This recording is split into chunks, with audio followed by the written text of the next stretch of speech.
بسم الله الرحمن الرحیم. الحمد لله والصلاة والسلام علی رسول محمد و آله و اصحابه اجمعین. اما بعد، السلام علیکم. خدمت همه شما همدیاران و هموطنان عزیز و گرامی قدرم.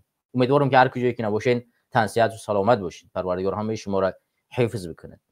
همدیاران و هموطنان عزیز و گرامی قدرم، در برنامه قدرت و حقیقت قرار داریم و طول چند ساعت دیگر در خدمت شما من و وحیدالله سیدی قرار خواهم گرفت و کوشش میکنم که پیرامون چند موضوعی که در اینجا انتخاب کردم صحبت کنم. همدیاران و هموطنان عزیز، همونطور که شما از اسم برنامه دیدید، من این برنامه را به عنوان آن گذاشتم که رحمانوف در گرداب بحران است. این برنامه را اسمش به خاطر آن گذاشتم که سفر اخیر شراف‌الدین گدای به کشور افغانستان و این چنین واکنشی طالبان در پس منظره سفر شراف‌الدین گدای و خاموشی حکومت رحمانوف، ولی اشاره از جانب چاپلوسان و طرفداران خود است یا اینکه از طریق فیرمای جواب، بسیار یک موضوع خوبی بود که من خواستم را همینچون یک موضوع بررسی و تحلیل امروز قرار بدهیم و ببینیم که چه اتفاقی خواهد افتاد. موضوع دیگری که ما در اینجا صحبت خواهیم کرد، موضوع صحبت تلفنی امام علی رحمانوف با رئیس ناحیه رشت و رئیس ناحیه تاجیک‌آباد است که در پس منظره زمین لرزه 13 اپریل صورت گرفت و این موضوع رو ما بررسی خواهیم کرد و صحبت خواهیم کرد. موضوع سومی که صحبت میکنیم پیرامون جنگ روسیه و اوکراین و این چنین انقلاب تاجیکستان است.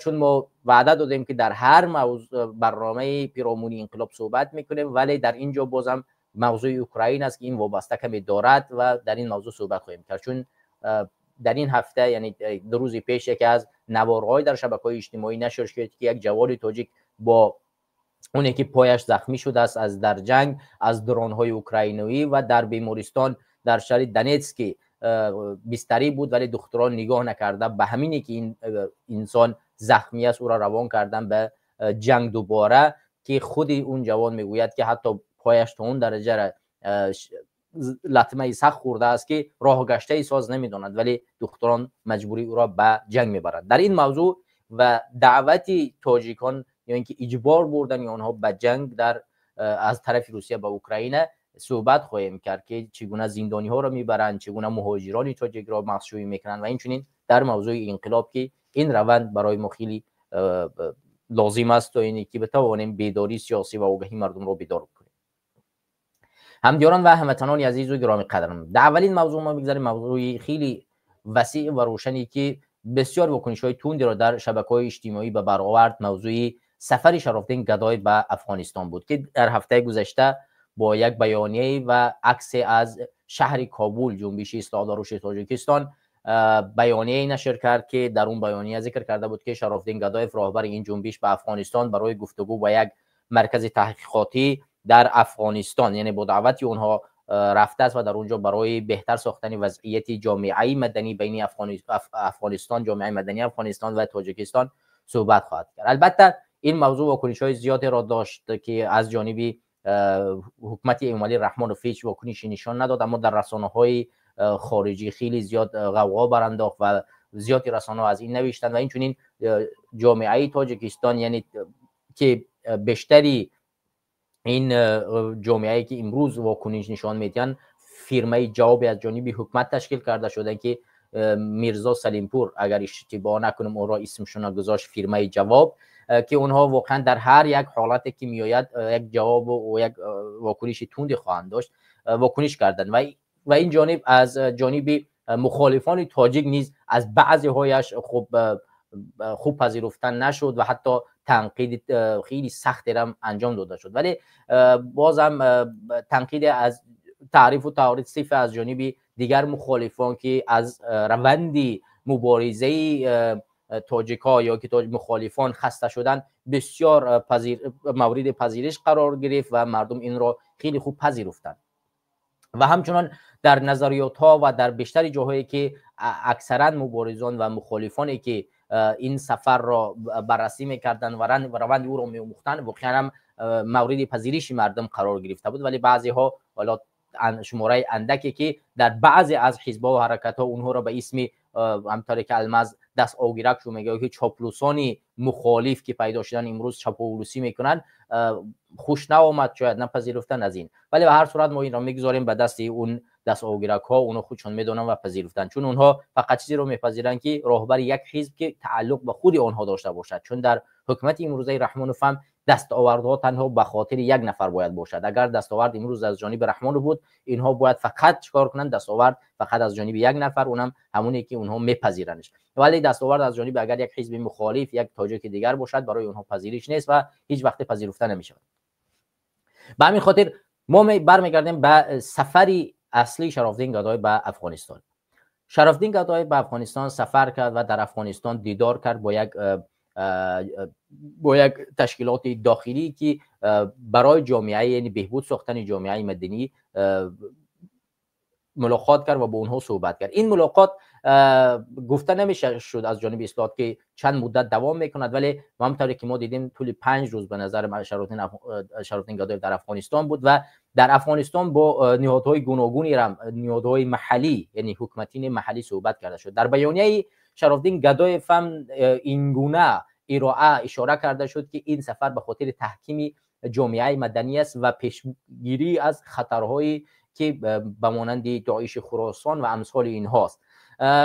اما زیاد کارشناسان به این نظرند که سفر شرافالدین گدای مخصوصا به دعوت طالبان صورت گرفته، چون اگر حکومت طالبان هیچ دعوت نکنن، هیچ شخص، هیچ گروه، حزبی نمیتواند وارد افغانستان شود و مخصوصا در افغانستان با یک دبدبه او را ملاقات کنند، برای او در تلویزیونی اصلی افغانستان که پربیننده ترین تلویزیون افغانستان یعنی تلونیوز در اوجا برای او منبر بتین و برای او اجازه بدین که بتواند در افغانستان آزاد قدم بزند و در افغانستان آزاد مصاحبه بتید و در اوجش با شدت حکومت امام علی رحمانوف را تنقید بکند.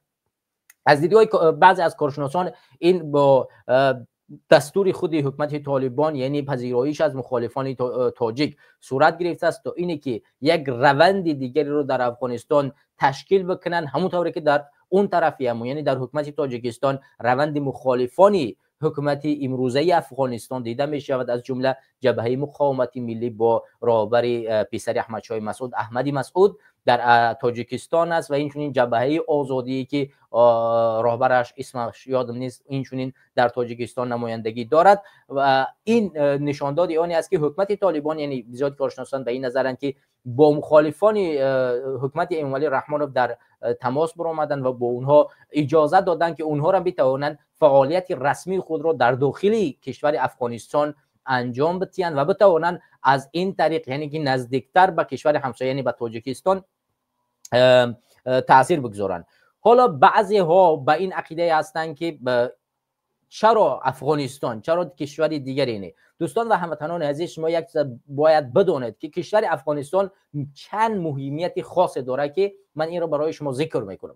مهمیت خاصی اولش این همزبان بودن با ماست. همزبان بودن با ما چی تأثیری میگذارد؟ ببینید مثال عادی میزنیم. اگر که یک مخالف تاجیک امروز سفر میکرد به کشور قرقیزستان همسایه، ازبکستان همسایه، چینی همسایه مثلا، در این کشورها اگر در تلویزیون ها هم برآمد میکرد، صحبت هم میکرد، مورد پذیرش مردم تاجیکستان قرار نمیگیره، زیرا مردم ما تلویزیون های اون کشور را اهمیت نمیدن، تماشا نمیکنند. اما وقتی که شما به کشور افغانستان سفر میکنید و در افغانستان مخصوصا در تلویزیونی به مانند تلونیوز که یکی از پربیننده ترین تلویزیون افغانستان در تاجیکستان است، در این تلویزیون برآمد میکنید، در این شکی نیست که این تلویزیون به حد زیاد بیننده دارد و بیننده ای بیشترش هم از تاجیکستان هست و این تلویزیون در گذشته کنسرت های خیلی پرطبطبه از تاجیکستان داشت، سراینده های خیلی بانفوذ تاجیکستان را به افغانستان دعوت کرده بود، کنسرت های بانفوذ گذرانده بود به مانند صدرالدین نجم الدین، شبنم سوریا، خمینی، ده ها سراینده را دعوت کرده بود و در منبر همین تلویزیون برآمد کرده بودند. از این جانب می شود گفت که یعنی این تلویزیون در تاجیکستان پربیننده ترین تلویزیون افغانستان است و از این طریق رسانیدن معلومات و فکر مردم به جامعه عادی که به اینترنت دسترسی ندارند فقط از طریق تلویزیون های ایرانی و این تلویزیون های افغانستانی تماشا و یا که نگاه میکنند بسیار فایده آور است و میتواند تأثیری به جامعه ما بگذاراند. این یکون نقطه فایده اش که میتواند فایده دقیق داشته باشد. دومین فایدهش این است که در کشور افغانستان تاجیکان خیلی زیاد قرار دارند. مثلا در قرقیزستان شاید فقط دانشجویان باشند و دیگر، ولی در افغانستان تاجیک‌های ناراضی که به هر راه فرار کردن و نپذیرفتن مثلا همین حکومت امروزه را در افغانستان قرار دارد. مثال روشنش مثلا شاگردان محمد باقر، بیشتری اون مردم ناراضی ولایت مختار کوهستان بدخشان که در جریان ظلمی ستمی حکومت دیکتاتوری امامعلی رحمان و ولایت مختار کوهستان بدخشان، اغلب آنهایی که زنده ماندن و نخواستن زندان شوند فرار کردن به افغانستان. و یا اینه که ناراضیایی که در جنگ شهروندی به میان آمده بود و اونهایی که صلح روی که سید عبدالله نوری با حکومت امامعلی رحمانوف نوشته بود اون را نپذیرفتن، اونها را برگشتن به افغانستان، دویم بار رفتن و اونها در اونجا قرار دارن. اونها همون تاجیکانی هستند که از روندی دولتداری تاجیکستان امروز ناراضی اند و یا اینکه در تاجیکستان ظلم و ستم دیدن. یعنی ارتباط برقرار کردن با اونها بسیار یک جبهه قوی را تشکیل میکند که نه تنها در سخن بلکه در روندی رسیدن به یک انقلاب کمک میرساند. این به حکومت امامعلی رحمان بسیار یک فشار عمیق میرساند که واقعا هم تاثیرگذار است و برای حکومت امامعلی رحمان وحشت جاری میکند.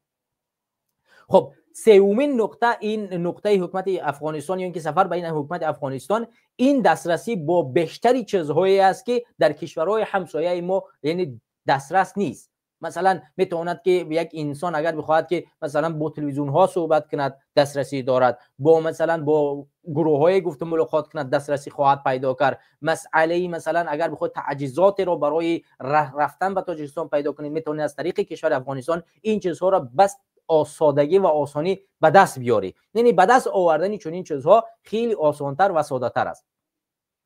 نقطه چهارمش این روندی که عین حال بین حکومت افغانستان و تاجیکستان، یعنی حکومت امروزه افغانستان طالبان یا جریان طالبان میشه اسم گرفت و حکومت تاجیکستان است که اینها با هم در عین حال در وقت نزاع قرار داره. یعنی اینش یک دیگر است. یعنی حکومت طالبان شاید مشکل به حکومت تاجیکستان نداشته باشد یعنی در ظاهر، ولی در باطن اگر ما داخل شویم پذیرفتن مخالفان حکومت طالبان در تاجیکستان خودش علاقه نشاندادی آنی است که حکومت طالبان راضی نیست از حکومت تاجیکستان و این چنین نگاه داشتنی گروه انصارالله و بخشی از ناراضیان ولایت مختار کوهستان بدخشان در افغانستان و علاوه بر این منبر دادن و دعوت کردن از یک مخالف سیاسی حزبی مثلا جنبش اصلاحات تاجیکستان در تاجیکستان خودش نشان داد آنی است که یعنی نه این طرف راضی است و نه اون طرف راضی است. اینها هم با یکدیگر در یک حالت ناگواری قرار دادن و کوشش میکنند که این مشکلات رو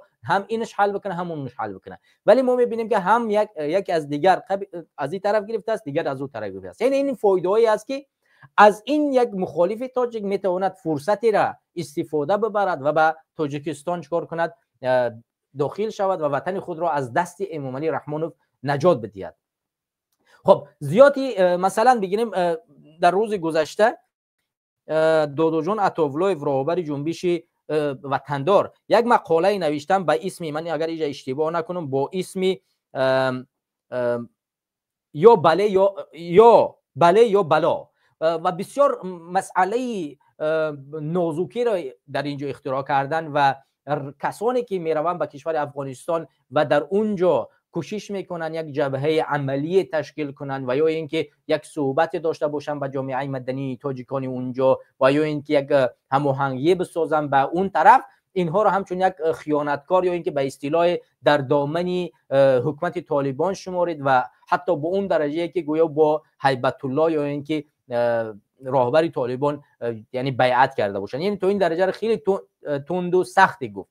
البته این مسئله یک مسئله است که باید ما همه طریق ها را نگاه کنیم. همین طریق رفتنی تاجیکستان وارد شدن و مخصوصا مخالفانی که امروز در خارج قرار دارند باید ما این مسئله خیلی دقت بدیم و اهمیت بدیم که ما چرا باید به افغانستان، نمیفهمم قرقیزستان، ازبکستان، چین، باید همه راه ها را ببینیم، دسترسی پیدا کنیم که بتوانیم به اون طرف داخل شیم و تاجیکستان را از این نسل بدی که عین حال تاجیکستان را اداره میکنند یعنی نسل امامعلی رحمانوف باید نجات بدیم. و اگر ما این کوشش را نکردیم دانسته بگیرید که تاجیکستان به یک بدترین، یعنی به یک جنگ طولانی مدت تبدیل می‌یابد و دیکتاتور همین طریقی در سوریه حالت را بدتر ساخت و گروه‌های از هر گونه از هر جای پیدا شدند و اومدن در داخل اون کشور دهات گروه‌های گوناگون و کشورهای بالقدرت گروه‌های گوناگون ساختن و کشور به یک جنگ شهروندی 12 ساله رفت و بالاخره از جانب یک گروه خورده اومد با کمک ترکیه حاکمیت را گرفتن. به همین خاطر یعنی ما نمیخوایم در یک جنگ طولانی مدت کشور ما و شما قرار بگیرد. برای همین باید این نسلی امامعلی رحمانوف رو از بین ببریم. هر کسی هست، مثلا فرزندش است، دخترش است، نبرش است، هر کسی که خیانت کرده به این ملت، به این وطن، باید ما این مشکل رو بکنیم. البته باید این مشکل رو حل بکنیم. البته دوستان عطی‌الله بسیار مسئله ارزش‌های ملی را در اینجا ذکر می‌کنند، بسیار مسئله مفید است. باید ما اهمیت بدیم که تاجیکان افغانستان واقعا ارزش‌های ملی تاجیکستان به شمار می‌رند. در روند آمدن طالبان به سر حاکمیت واقعا به اینها، به تاجیکان ظلم کرده شد و تاجیکان پنشیر کشته شدند و تا حال از جانب حکومت امروزه فشار آورده میشوند. این مسئله را باید ما ببینیم و زبان فارسی یا اینکه اونا در این نام میبرد البته در افغانستان در حالت سخت‌تری قرار دارد و این چیزها را باید ما بسیار بسیار عمیق ببینیم و واقعا هم این چیز یک چیزی است که ما باید طبیعتاً بالای این فکر کنیم. اما باید نقطه دیگر رو در نظر بگیریم. من میخوام به یک مسئله شما رو وادار کنم، مخصوصا کسایی که این مقاله رو نوشتن، یعنی خصوصا دادجان عطی‌الله و بعضی از چاپلوس‌ها یا دست آگیرک‌های حزب‌های دیگری که این نقطه رو اشاره کردن، باید این نقطه رو ما در نظر بگیریم که خوب دقت کنن که در با مخصوصا همین دست آگیرک‌ها و چاپلوس‌هایی که این مقاله رو در سامانه‌های خود نشر کردن و این مسئله رو برداشتن و گویا که این کار خوبی نبود و کسی که در ظاهر افغانستان رفت و اگر جبهه میخواد تشکیل کند این کار باید پنهانی باشد و نباید مجازی که فلان و بسمدان. حالا باید یک چیز را خوب دقت بدید و گوش کنید که زمانی که ما در جنگ شهروندی به افغانستان پناه آوردیم و 5 سال در افغانستان پناهگاه داشتیم و در اونجا با حکومت تاجیکستان و با حکومت امروزه‌ای که از جانب روسیه اون زمان کمک کرده میشد و ما با اونها می جنگیدیم، مطمئن باشید که در اون زمان ما در درهای دوشنبه رسیده بودیم و کوتاه‌ترین فرصت مونده بود که ما دوشنبه رو فتح می‌کردیم از دست ظالمان و از دست کسانی که روسیه کمکشون می‌کرد و تاجیکستان میشد یک کشوری آزاد و صاحب استقلال و در دست مردم حاکمیت می‌خورد. ولی وقتی که منفعت‌های همین تاجیکان این طرفی امو حکومت گذشته استاد بهران‌الدین ربانی با که احمد شاه مسعود فرمانده کل این قواها بود، در اون زمان وقتی که منفعتشون با منفعت حکومت امروزه روسیه یک آمد، اینها چیکار کردن؟ در اینجا تصمیم گرفتن که تاجیکانی که نزدیک بود دوشنبه رو میگرفتن و تاجیکستان رو آزاد میکردن بفروشن به روسیه و مجبور ساختن که با حکومت دیکتاتوری و با روسیه صلح بکنن و تاجیکای همین مخالفا رو مجبور ساختن و ما اومدیم با این حکومت همونم 30 در 70 50 در 50 هم نه، با همین حکومت ظالمی که 150,000 نفر را با کمک روسیه قتل کرد صلح کردیم و رفتیم در تاجیکستان 30% که برای ما وعده دادن او را گرفتیم و همون 30% اینا که بعداً به خیانت تبدیل گشت و هیچ چیزی در دست مردم نرسید. یعنی همین تاجیکانی که ما امروز بعضی‌ها اینقدر ارزش‌های ملی میدونن تو اون درجه رو پایان فرمودن که نمیبینن که بعض حالت‌ها برای یک هدف بزرگتره باید ما کوشش کنیم که حتی از راه دشمنم باشد باید بریم استفاده کنیم، وطن خود رو آزاد بگردونیم. نمونه آزادش سادهش همین است. تاریخ گواه است که آنها برای منفعت خودشان ما رو فروختن تا اینه که وطن خود را چیکار کنن؟ نجات بدهند، از روسیه کمک بگیرن و در مقابل طالبان بجنگن. و حالا ما چرا باید از همین طریقی که اینها برای ما تاجیکا خیانت کردن ما را استفاده نکنیم، تاجیکستان را نجات ندهیم؟ این خودش یک فرصتی است که ما میتوانیم استفاده کنیم و بریم تاجیکستان را نجات بدهیم. اگر امروز هر کشوری برای ما و شما امروز توانایی و اجازه بدهد که ما برای شما اجازت میتیم که بعد تاجیکستان از طریق زمینی وارد شد و برای وطن خود را آزاد بگردانید، از هر راهی نباشد، اگر بر رسمیت شناختن اون کشور باشد و یا اینکه یک شرط‌های دیگه‌ای باشد که ما او را بپذیریم، بیرون کردن مخالفاش و امثال این چیز، چرا باید نپذیریم؟ هدف اصلی باید اینجا چی باشد؟ آزاد کردن تاجیکستان. وقتی که ما میگیم سیاست، اساسی سیاست هم این درست آمدن منفیت هاست. وقتی که منفیت دولت ما، منفیت ملت ما، منفیت کشور ما امروز همه را طلب میکند و ما باید 100% اساسی رفتن رو باید ببینیم. ما باید به این نظر نگیریم که از چی راهی است، چی گونه ای است. باید ما ببینیم که اگر همین شرایط برای ما اجازت میدهد که از طریق افغانستان وارد شیم، پس باید وارد شیم. حالا اینه که شرفتین فقط به خاطر گفتگو رفته است و در اونجا با گروه‌های غیر دولتی ملاقات کرده، صحبت کرده است، این رو میگذاریم قرار. هر کسی که دست به عمل میشود و سفر میکند و میخواهد از هر کشوری اجازت بگیرد برای وارد شدن به تاجیکستان، این درست است. این به خاطر بیعت نیست. در گذشته مگر همین حکومت استاد بهرالدین ربانی ما را بیرون کرد، مگر با روسیه بیعت کرد که ما را بیرون کرد، ما را مجبور ساخت، ما را فروخت، رفتیم صلح کردیم؟ نه، فقط اینه که از روسیه کمک میگرفت، ما را مجبور ساختن و چیکار کردن؟ رفتن در دامنی همین حکومت دیکتاتوری امامعلی رحمان رو پرتافتن و در دامنی حکومت روسیه پرداختن و ما را اینها خوردن و امروز همون مخالف و همون جبهه ها، همون آبادی آزادی که امیدی مردم از بین برده شد و هیچ کسی این چیز را نمیبیند. به همین خاطر این مسئله را یک مسئله فرصت ببینیم، یک مسئله بیعت کردن و زیر دستی کسی رفتن نیست. سفر کردن به یک کشور مسئله بیعت کردن به یک کشوری دیگری نیست. هزارها گروه های ناراضی در افغانستان هستند که امروز به طالبان بیعت نکردن. فکر میکنید که همین گروه های مخالفی که امروز در افغانستان هستند همه این به طالب بیعت کردن؟ هر کس جبهه خودش را دارد و هدفش آزاد کردن وطن خودش است و هیچ گونه و هیچ حزب و حرکت چکار نکرده است، بیعت نکرده است.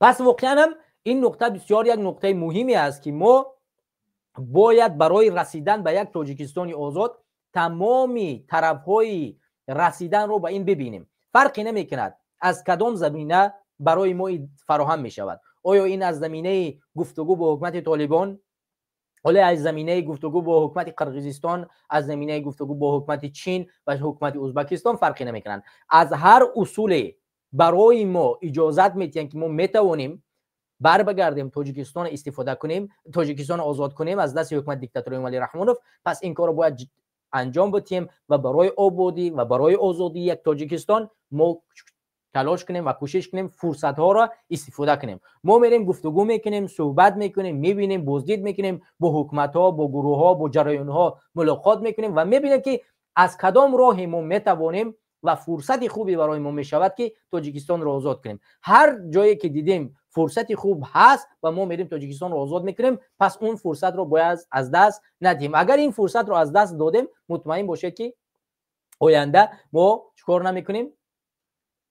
تاجیکستان رو آزاد نمیکنیم. باید اکثرا کسانی که امروز این ادعاها رو میکنن، این لطمه ها رو میزنن که خب چرا افغانستان، چرا او به افغانستان سفر کرد، پس باید به خود یک بار بنگرن که چرا خود شما در طول 10 سال، در طول 20 ساله که در مخالفت هستید، در اروپا هستید، چرا نتوانستید به یک کشور همسایه سفر بکنید و یک گفتگوی را انجام بدید؟ به یک سفارت یک کشور سفر ندر اومدید و گفتگو کنید که برای شما فرصتی برای وارد شدن به تاجیکستان بدید؟ یک کاری عملی، یک گام عملی نبرداشتید در اون چیزی که ما بتوانیم بریم تاجیکستان را آزاد کنیم. پس نرفتنی شما، نرفتنی مخالفان و همون به اصطلاح کوچکی کونی خود را نبرداشتن از زمین، از روی کربچه و یک جا سفر نکردن، خودش نشاندادی آنی است که به امیدی چنین یک مخالفت علیه ایمیج سیاسی مخالفان اروپا از بین می رود. برای این کار کردن ما وقتی طولانی نداریم. ما الکی 10 سال وقت رو از دست دادیم. ما اگر همین گونه ادامه کنیم، مگر عمرمون مثل یک تعداد انسانایی که الکی در اینجا عمرشون از دست رفت، عمرمون از دست میرود. دیگر برای جبهه، برای جنگیدن، برای رفتن آزاد کردن توانایی نخواهیم داشت. بعضی‌ها امروز سنشون به 60 70 رسیده است. اونها نمیتوانند دیگر در کوه پیشته براین و برون تاجیکستان را آزاد کنند. اونها برایشون اینجا نشستن و حرف زدن است. پس عمل را کی میکند؟ عمل رو من، تو و این جوانایی که امروز در صف مبارزه هستند و نیت دارند برون وطن خود را آزاد کنند و آباد کنند. پس ما باید تمامی تلاش ها را بکنیم، جبهه ها را تشکیل بکنیم، امید رو قوی بسازیم و بریم تاجیکستان رو آزاد کنیم. همداران و هموطنان عزیز، من چند نقطه از همین حالت ها را برای شما میگذارم. حالا حکومت امامعلی رحمانوف در روند سفری شرافالدین گدای به افغانستان هیچ واکنشی نشان نداد. تنها فیرمه جواب، همون چاپلوسان و داست آوگیران حکومت دیکتاتوری امامعلی رحمانوف در سامانه‌های مجازی خود، فیسبوک از جمله، زیاد مطلب‌های تحقیرآمیز، خب دیگر نمیدونم از هر جای استفاده بردن و بعضی از مخالفان هم به این اندازه چاپلوسا لگن برداشتن، هر حرفی زدن، اما حکومت تا امروز هیچ واکنشی نشان نداد. بیایید من واکنش حکومت افغانستان را به شما برسانم. از سپوتنیک یک مقاله نشر شدگی است. من این از سپوتنیک به سمت شما را برسانم. همطوری که شما در روی اکران خود میبینید، این سامانه سپوتنیک است و در سامانه سپوتنیک از مسئله افغانستان یا واکنش حکومت افغانستان آمده است. من این را به سمت شما میرسانم. مجاهد یادآور میشیم که سخنگوی گروه طالبان است. روابط افغانستان با تاجیکستان مثبت است و هیچ مشکلی وجود ندارد. اینجا را ببینید. حکومت طالبان ادعا کرد که از خاک افغانستان هیچ گونه آسیبی به تاجیکستان یا سایر کشورهای همسایه وارد نخواهد شد. ذبیح الله مجاهد، سخنگوی حکومت طالبان، روابط با تاجیکستان مثبت توصیف کرده و تاکید کرد که هیچ مشکلی در رابطه با این کشور وجود ندارد. اطلاع داده از خبرنگار تولونیوز یادآور میشیم که همون تلویزیونی است که در هفته گذشته شرافالدین گدایف، رهبر جنبش اصلاحات و رشد تاجیکستان، مصاحبه داد و با شدت حکومت امامعلی رحمانوف را تنقید کرد. اطمینان میدهم که از خاک افغانستان هیچ گونه آسیبی به تاجیکستان یا سایر کشورهای همسایه وارد نخواهد شد. همچنان موضوعات امنیتی و مرزی میان دو کشور بر اساس اصول بین دولتی مد نظر قرار گرفته می شود. افغانستان با مرزبانان آن سوی مرزی روابط خوب دارد و همکاری ها برای جلوگیری از قاچاق و در برخی موارد انجام شده و ادامه دارد، گفته است سخنگوی طالبان. خب در همین حال چند جنت فهیم چکری، آگاهی مسائل سیاسی، گفته است که نقش افغانستان در رابطه با کشورهای همسایه بسیار مهم است و باید رابطه حسنه حفظ شود، با ویژه با کشور تاجیکستان که مخالفان سیاسی امارت اسلامی در آنجا حضور دارند. این موضوع ایجاد میکند خب بچه‌ها اشتباه نشتن، روابط میان افغانستان و تاجیکستان حسنه باشد.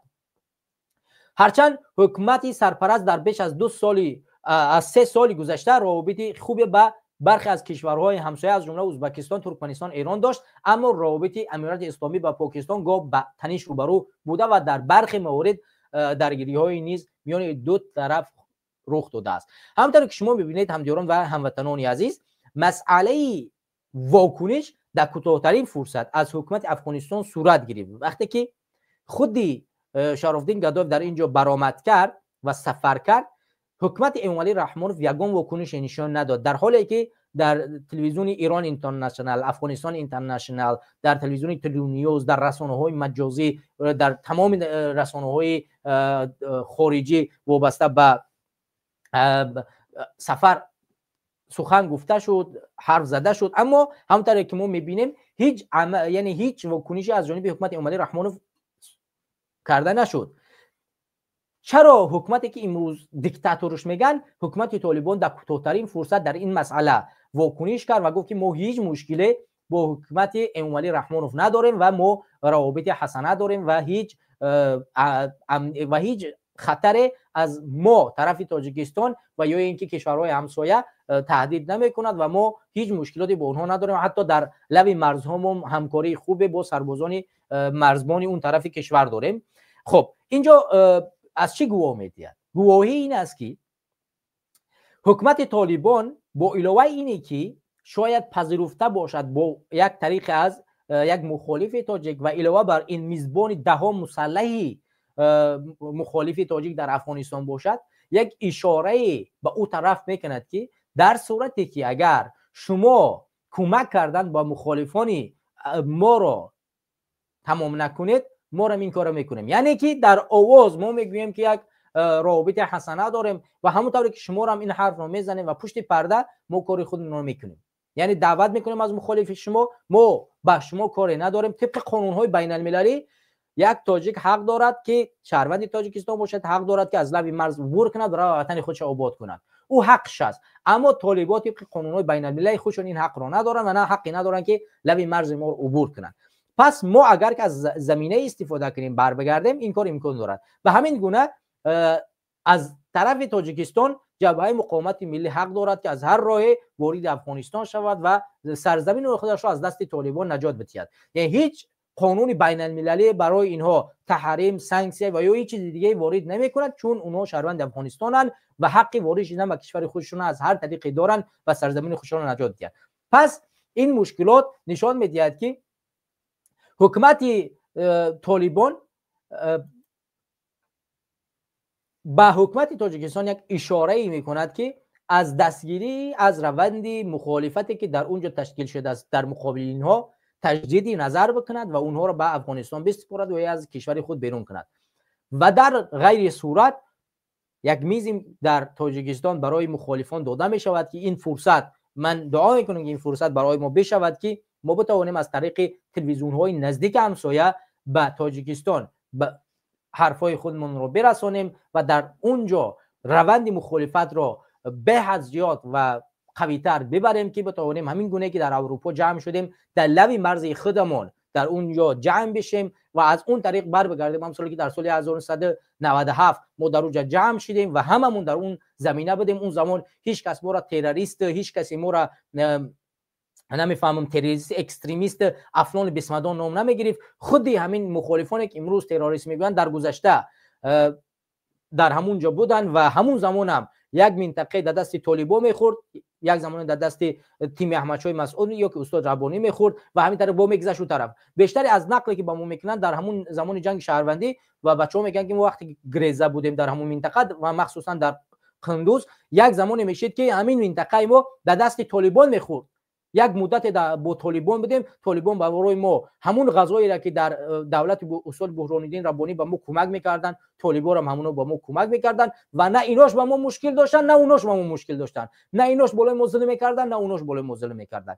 پس برای ما از همه مهم این زندگی کردن آرامانه در وطن خودمون است. اگر این فرصت رو برای ما در امروزه کشور افغانستان مهیا کنن، ما باید به اونجا بر بگردیم و در اونجا همون پلاتکاهای خود رو یا اینکه همون کپاهای خود رو بزنیم و برای بازگشت به وطن خودمون در اونجا جمع شیم و بر بگردیم به وطن خودمون و در غیر صورت ما و شما در همه اروپا باقی میمونیم و همین طریقی در کمینداریا و در زیاد جاها امروز به ما اتهام میزنن، حرف میزنن که از دست شما هیچی نمیاد و شما در اروپا میشینید و چطوری که دیگرها 30 40 50 سال در اروپا شیشتن و جای شما رو همینجا میشود و در شکی نیست که اگر ما برنگردیم همین گونه موهامون سفید میشود، ریشامون سفید میشود و در همین اروپا میپوسیم میریم و هیچ گونه تاجیکستان آباد و آزاد رو نخواهیم دید. خب این واکنش حکومت افغانستان در این روند بود. حالا یک پارچه از مصاحبه شرافالدین گدایف را در افغانستان برای شما میمونیم، چون تلویزیونی اون طرف او قدر تلویزیونی شاید شکایت بزنن به خاطر که ما تلویزیون افغانستان رو چیاشون نمیدونیم چی است. به همین خاطر یک پارچه خیلی کوتاهش میگذاریم چون برای ما شکایت نزنن از اون طرف. ما یک چی کوتاه‌ترش برای شما بگذاریم، خوبتر بهتر میشه برادرها. خب این طریق بگذارم بهتر و خوبتر است به خاطر که شکایت نزنن. این سفر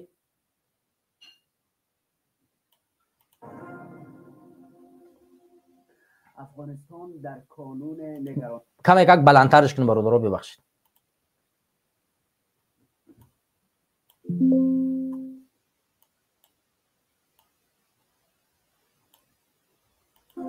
افغانستان در کانون نگرانی ها و نگاه ها، تحولات سیاسی، بحران های انسانی و روابط پرتنش منطقه‌ای افغانستان را به نقطه داغ توجه در آسیای میانه بدل کرده.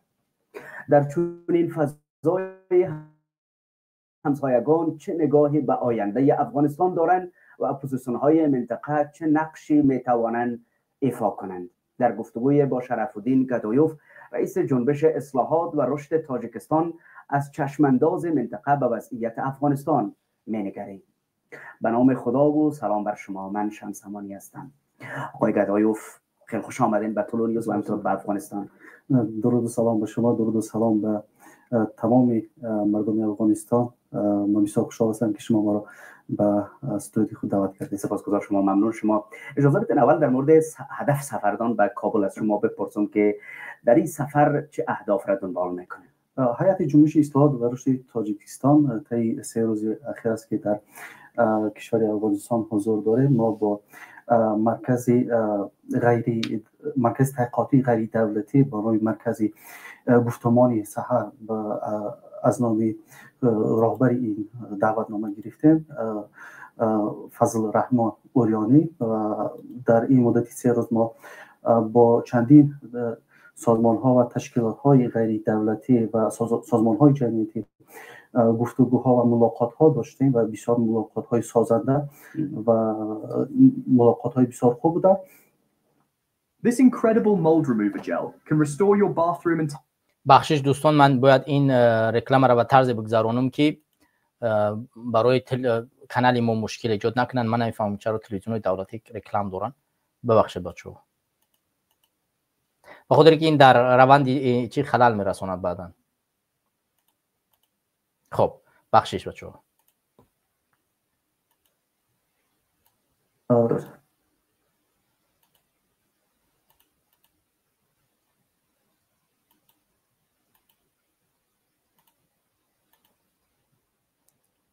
چرا این من این طور میخونم نمیاد؟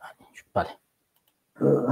هدف ما بر افغانستان آوردن تقویت بخشیدن بین جامعه مدنی تاجیکستان و افغانستان است و ما به این باور هستیم که این دو مملکت در کارهای افغانستان انجام میدن. ولی اگر از کشورهای منطقه یاد بکنیم آقای گدایوف، شما میدونید روسیه با امارات اسلامی 3 دهه است.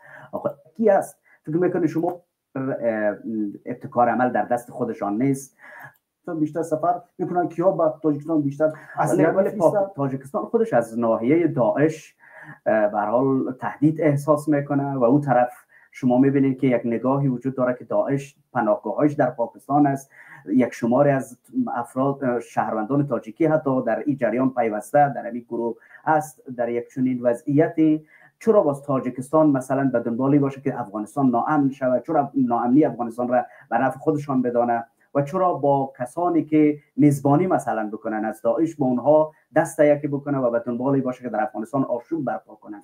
ببینید شما میتونید در اقام وقتی چون سیاست‌های اونها هم میخیل است، شما یک دست دارن که دستی نیکی نشان میده، یک دست دیگه دارن که دستی بدی است و اونها به خاطر سیاست‌های خودش نارام ساخته و از اینها منفعت گرفتن، میگن در اوشد آبالایکم مایشه گیر، اینا همین خیلی میکنن.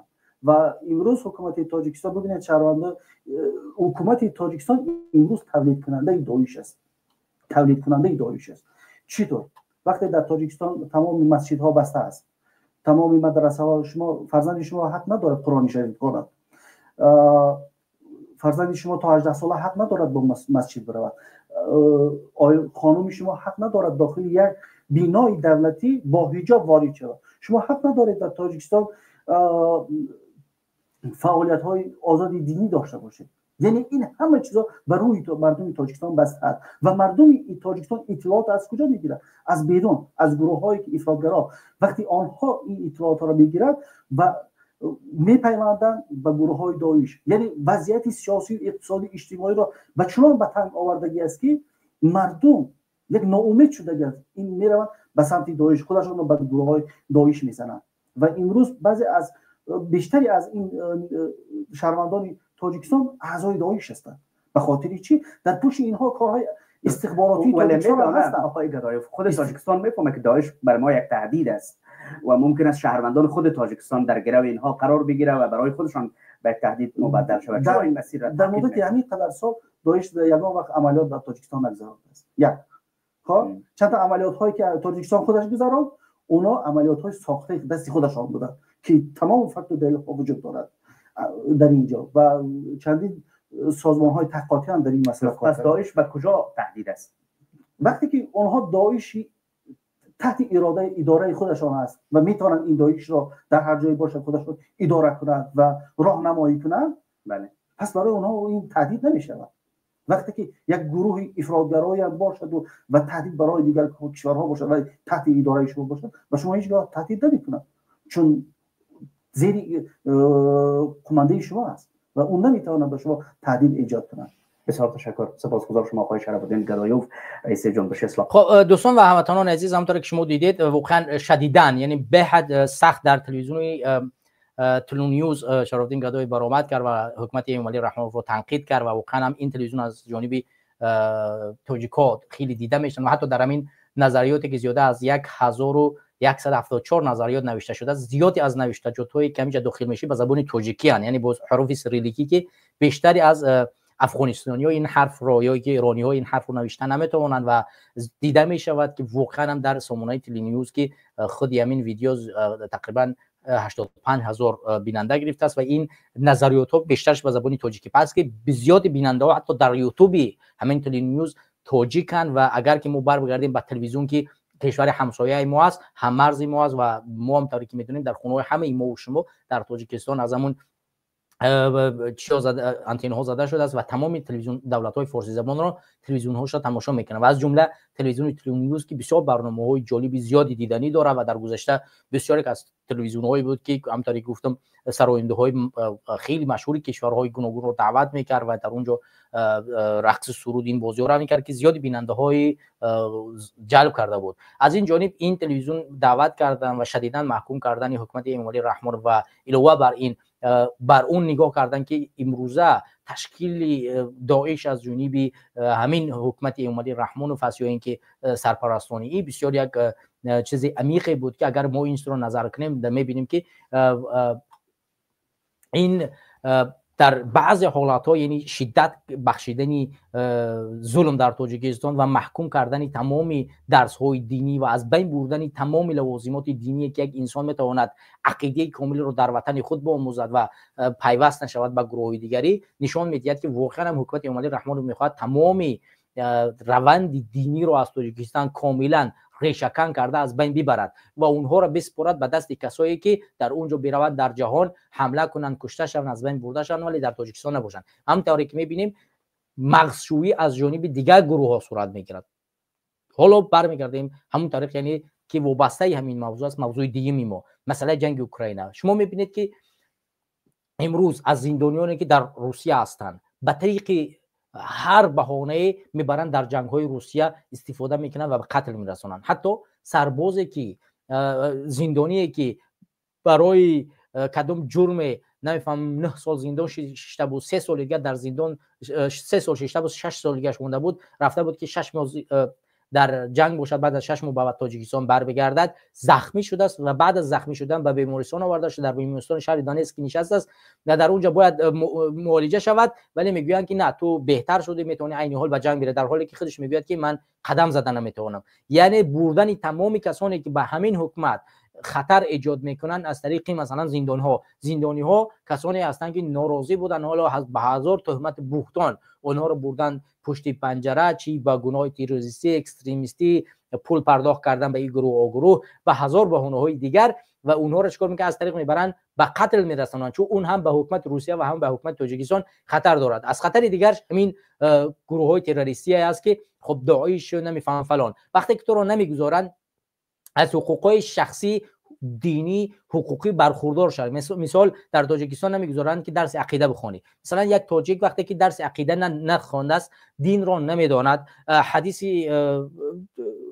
صحیح را از حدیث فقهی نمیتواند تصدیق یعنی چی کند، مشاهده کند و بفهمد که کدام حدیث های صحیح را از کجا میگیرد، آیات قرآن را عربی را نمیداند که برود تایید کند، تصدیق کند که ترجمه اون چی است و چگونه پیدا کرده می شود. وقتی که او به خارج کشور میاد، در خارج کشور اون مفکوره درست یعنی بزرگی سامانه‌های مجازی که از جمله یوتیوب و فیسبوک هستند که گروه‌های بعضی که مخشویی میکنن بسیار نفوذ زیاد دارند، اونها درس میتین، اونها عقیده‌های این جنگ و وحشت رو درس میتین. وقتی که تو با اونها وارد میشه اینجا میای، وقتی تو رو درس میتین، تو عقیده در تاجیکستان نخوندی، تو تصدیق کردن کدوم آیت را در تاجیکستان نخوندی، درست شماریدن یگان حدیث را که چگونه این درست است یا غلط است این رو پیدا نکرده. وقتی که به خارج میای در دامن کیها میغلطی، در دامن کسانی که تو را به داعش میپیوندونن، تو را نمیدونن به یک گروه تروریستی و عاقبت چیکار میکنی؟ میری در یک جا دیگه کشته میشوی. کشته شدن شما از اینجا صورت میگیرد و این به حکومت امالی رحمانوف چیکار میکند؟ کمک میکند و صدا دادن این مسئله از تلویزیون دولتی، از تلویزیون تلی نیوز که در افغانستان قرار دارد و در تاجیکستان به خیلی زیاد بیننده دارد، واقعا یک مسئله مهمی است که حکومت امالی رحمانوف را امروز چیکار کرده است؟ واقعا در یک حالت ناگواری قرار داده است. همین اکنون یک مقاله دیگری نشر شد در رادیوی آزادی از مسئله پست جاری کردن در مابین تاجیک، یعنی در تاجیکستان علاقه پست بانگاه‌های نظارتی ایجاد کردن، دید بانگاه‌های نظارتی. من این را از رادیوی آزادی به سمت شما برسانم تا اینی که ما بتوانیم با هم این مسئله را ببینیم. همینطوری که شما میبینید این مسئله در تاجیکستان عین حال با میان آمد. همونطوری که میبینید 3 ساعتی پیش نشر شدگی است. خب 3 ساعت پیش در رادیوی آزادی نشر شده است. دیدبانگاه نوی سرحدی در بین پنج و فرخار، حتی ببینید در بین پنج و فرخار دیدبانگاه سرحدی ساختن. دیدبانگاه سرحدی این پستایی که نظارت میکنه ایناست. گوش کنین. بیاد از رادیوی آزادی همین را بمونیم، ویدیو را بهتر خوبتر است که شما این تر خوبتر میبینید از اونی که من برای شما بمونم. دیدبانگاه نزد شاهراه فرخار 5 آن در موضع معروف به 18 گردش قرار دارد. دیدبانگاه را سربازان مرزی نظارت میکنند. هر شخصی که از ناحیه 5 به فرخار یا برعکس حرکت میکند باید حجتی تصدیق کننده شخصیش را با خود داشته باشد. برخی از ساکنان که طریق این راه به 5 سفر کردند میگویند از آنها شناسنامه پرسیدند. اول خیلی پست نبودن، نوشته تشکیل کردن این پست را. همین دو رفتیم که همین سالتا پرسیدن پاسپورتمون نشان دادیم، رفتیم به مشکلی. تا کنون در این راه پستگاه مرزی وجود نداشت. یک منبع از ریاست مرزبانی ولایت ختام به رادیو آزادی گفت این پستگاه موقتی است ولی دقیقاً معلوم نیست تا کی ادامه می‌کند. از سال 2020 تا کنون برای تحکیم نظارت مرزی فرخار 5 دیدبانگاه بنیاد شده است. مقامات میگویند تمام دیدبانگاه‌ها تحت نظارت مرزبانان قرار دارند. رئیس ناحیه فرخار هم گفته بود که همه این دیدبانگاه‌ها را حکومت ساخته است. چه صاحبکار ساختن؟ صاحبکار اشار دوشنبه اومدن اینجا ساخته دادن. ما نظارت میکنیم، دستگیری میکنیم، از طرف ما همین نظارت و دستگیری و همین اخبارات رو میدادیم که این در حقیقت ساختمان رفته است یا نه. ساکنان کلانسال میگویند در 30 سال استقلالیت و حتی در زمان شوروی در این موضع پاسگاه مرزی وجود نداشت. با گفته ساکنان آنها بدون یگان سنجش به 5 رفت آمد میکردند. حالا باشد هر نفری که از این راه میگذرد باید حتما شناسنامه یا حجت دیگری که شخصیتش را تصدیق میکند با خود داشته باشد. تشکیل این پاسگاه در پس منظر افزایش قاچاق در منطقه صورت گرفته است. سال گذشته در همین منطقه چند قاچاقبر دستگیر شده است. طبق اطلاع رسمی قسم مرزبانی همدانی و فرخار در سال 2024 در مرز 180 کیلو مواد مخدر آشکار و مصادره گردیده است. همداران و هموطنان عزیز، همونطور که شما دیدید در این مسئله واقعا هم یک دیدبانگاه جدیدی باز شده است در مرز. این در حالی که شهروندان ما بدون یگان نظارت میتونستن از 5 به فرخار وارد شوند و عین حال باید از فرخار به 5 وارد شدن و از 5 به فرخار باید پاسپورت داشته باشه و یا اینکه یگان شهادتنامه‌ای داشته باشه که بتونه شخصیت خودت مطمئن بسازی، دقیق بسازه. بعد میتونی بعد میتونی چیکار کنی؟ بعد سفر کنی. چگونه در داخل یک وطن تو بتونی از یک شهر به یک شهر دیگر رفتن باید پاسپورت نشون بدی. در کدام کشور امروز ما میتونیم جایی را ببینیم که از یک منطقه به یک منطقه رفتن باید پاسپورت نشون بدی؟ این حالت رو چگونه میتونه توضیح داد؟ پس که خطری که امروز امامعلی رحمانوف از جانب مخالفا احساس میکند و باید هم چنین باشد که حکومت در لرزه بدراید و این ظلمی که عین حال انجام میدهد این ظلم را بیشتر و بیشتر نکند. این ظلم واقعا هر روز از جانب امامعلی رحمانوف زیادتر و زیادتر می شود و وقتی که یک راهبر و رئیس یک تشکیلات به افغانستان سفر میکند بعد چیکار میکنن؟ خطر را جدیتر میبینند، بعد مسائل دیدگاه‌های یا که پاس‌های نظارتی ایجاد میکنند و بعد کوشش میکنند که این اون طرف. ولی مطمئن باشید که اگر ما و شما جمع شدیم، ما و شما در راه ایستاد شدیم، مطمئن باشید که این راه به میان میآید. ولی عین حال مثال نمونه مثال میزنیم.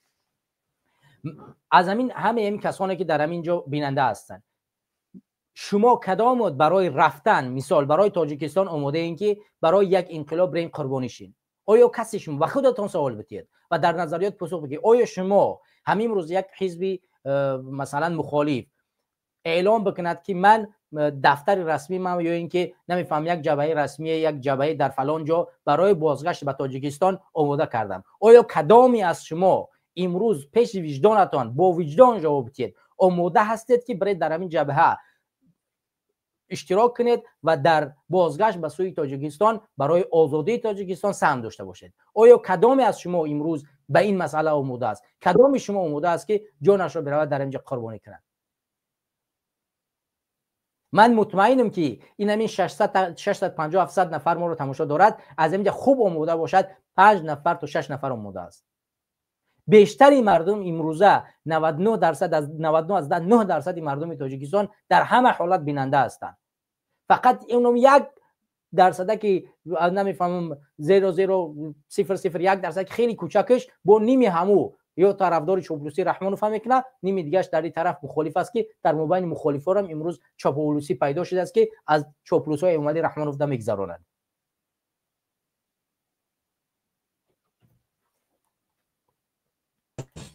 سلام علیکم برادر علی، بفرمایید. علیکم السلام و رحمت الله و برکاته. علیکم السلام، بفرمایید برادر. سازید برادر، خوبید؟ سلامتتون خوب است؟ زنده و سلامت باشین. فرمایید برادر، چه بخواید باشین. ماشاءالله. همین گپ درباره چی رفت؟ ان شاء الله. شما گوش نکردین در کدام موضوع ما صحبت کردیم؟ نه من نو در اومدم برادر. برادر کمک گوش کنین، اگر این موضوع بعد صحبت کنین. رو یکی از سببایی که میتونید مثلا شما صحبت کردن نتونید وقتی که موضوع موردی پسند شما نباشه، بهتر است کمک گوش کنین ان شاء الله که بعد فرصت چه بدونین پیوست شین. اون بهتر خوبتر است که تو اینه که یک چیزی میفهمین در مسئله موضوع. خوب است ان شاء الله.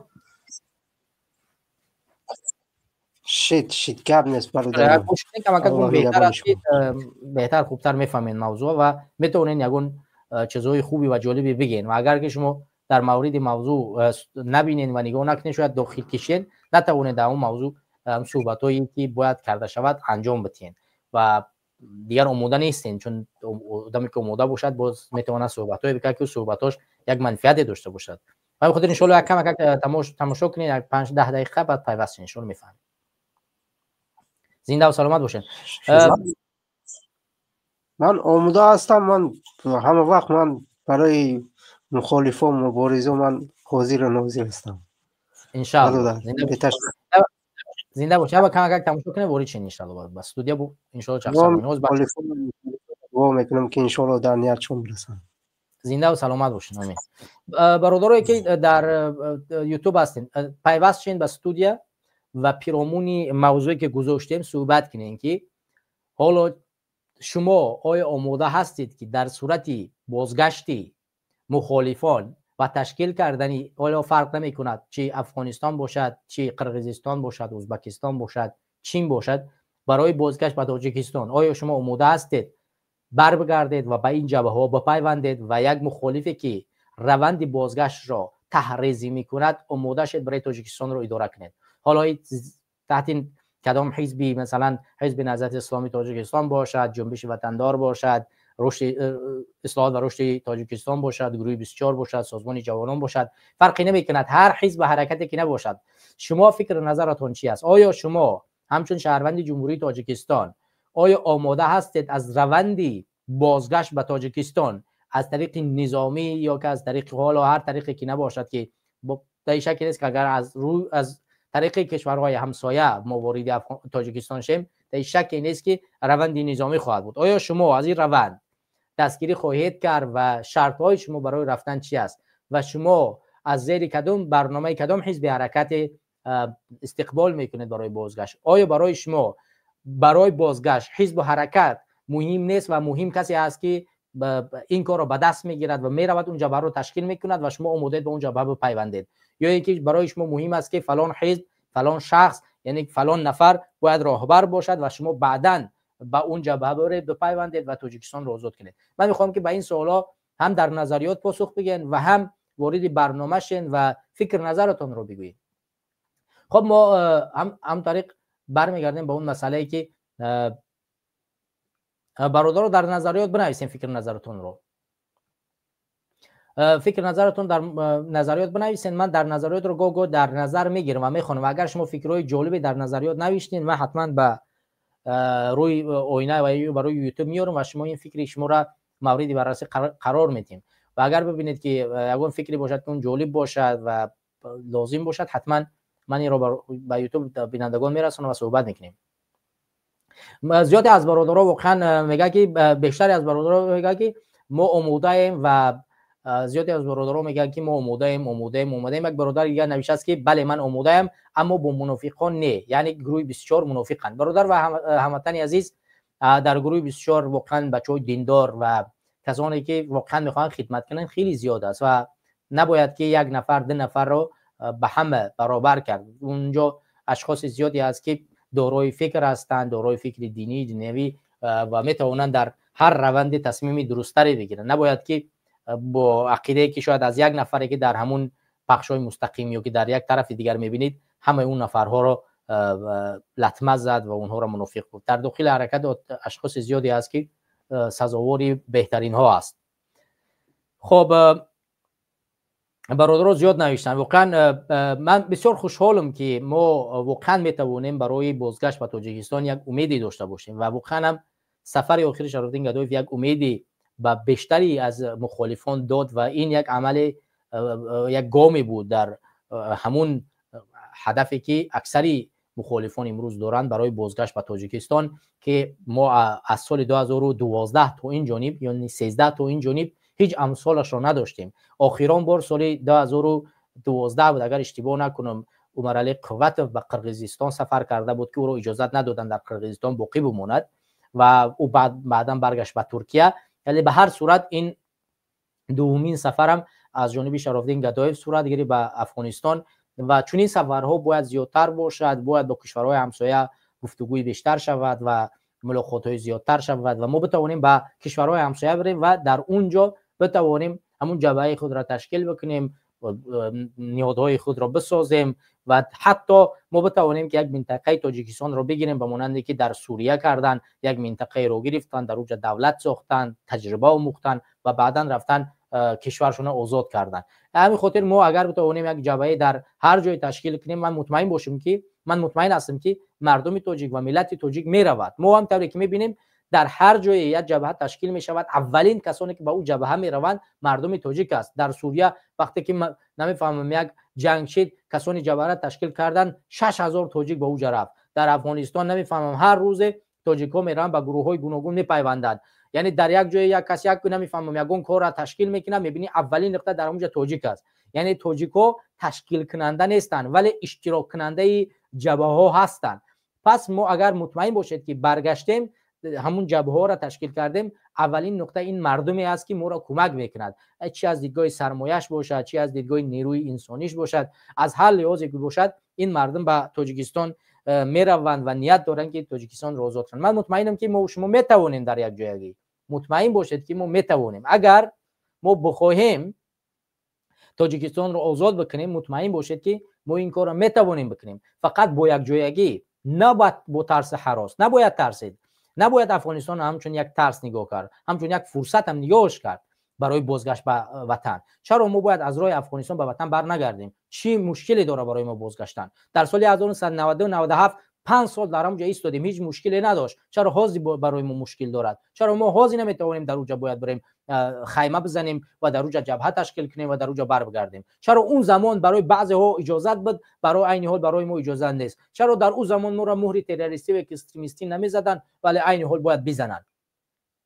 پس باید ما طرز درستش رو راه اندازی بکنیم، برنامه بریزیم، تحلیل تشخیص کنیم تا اینه که مردم و ملت به اونجا بروند و کشورهای ابوالقدرت این را همچون یک گروه تروریستی افراطی نشناسند.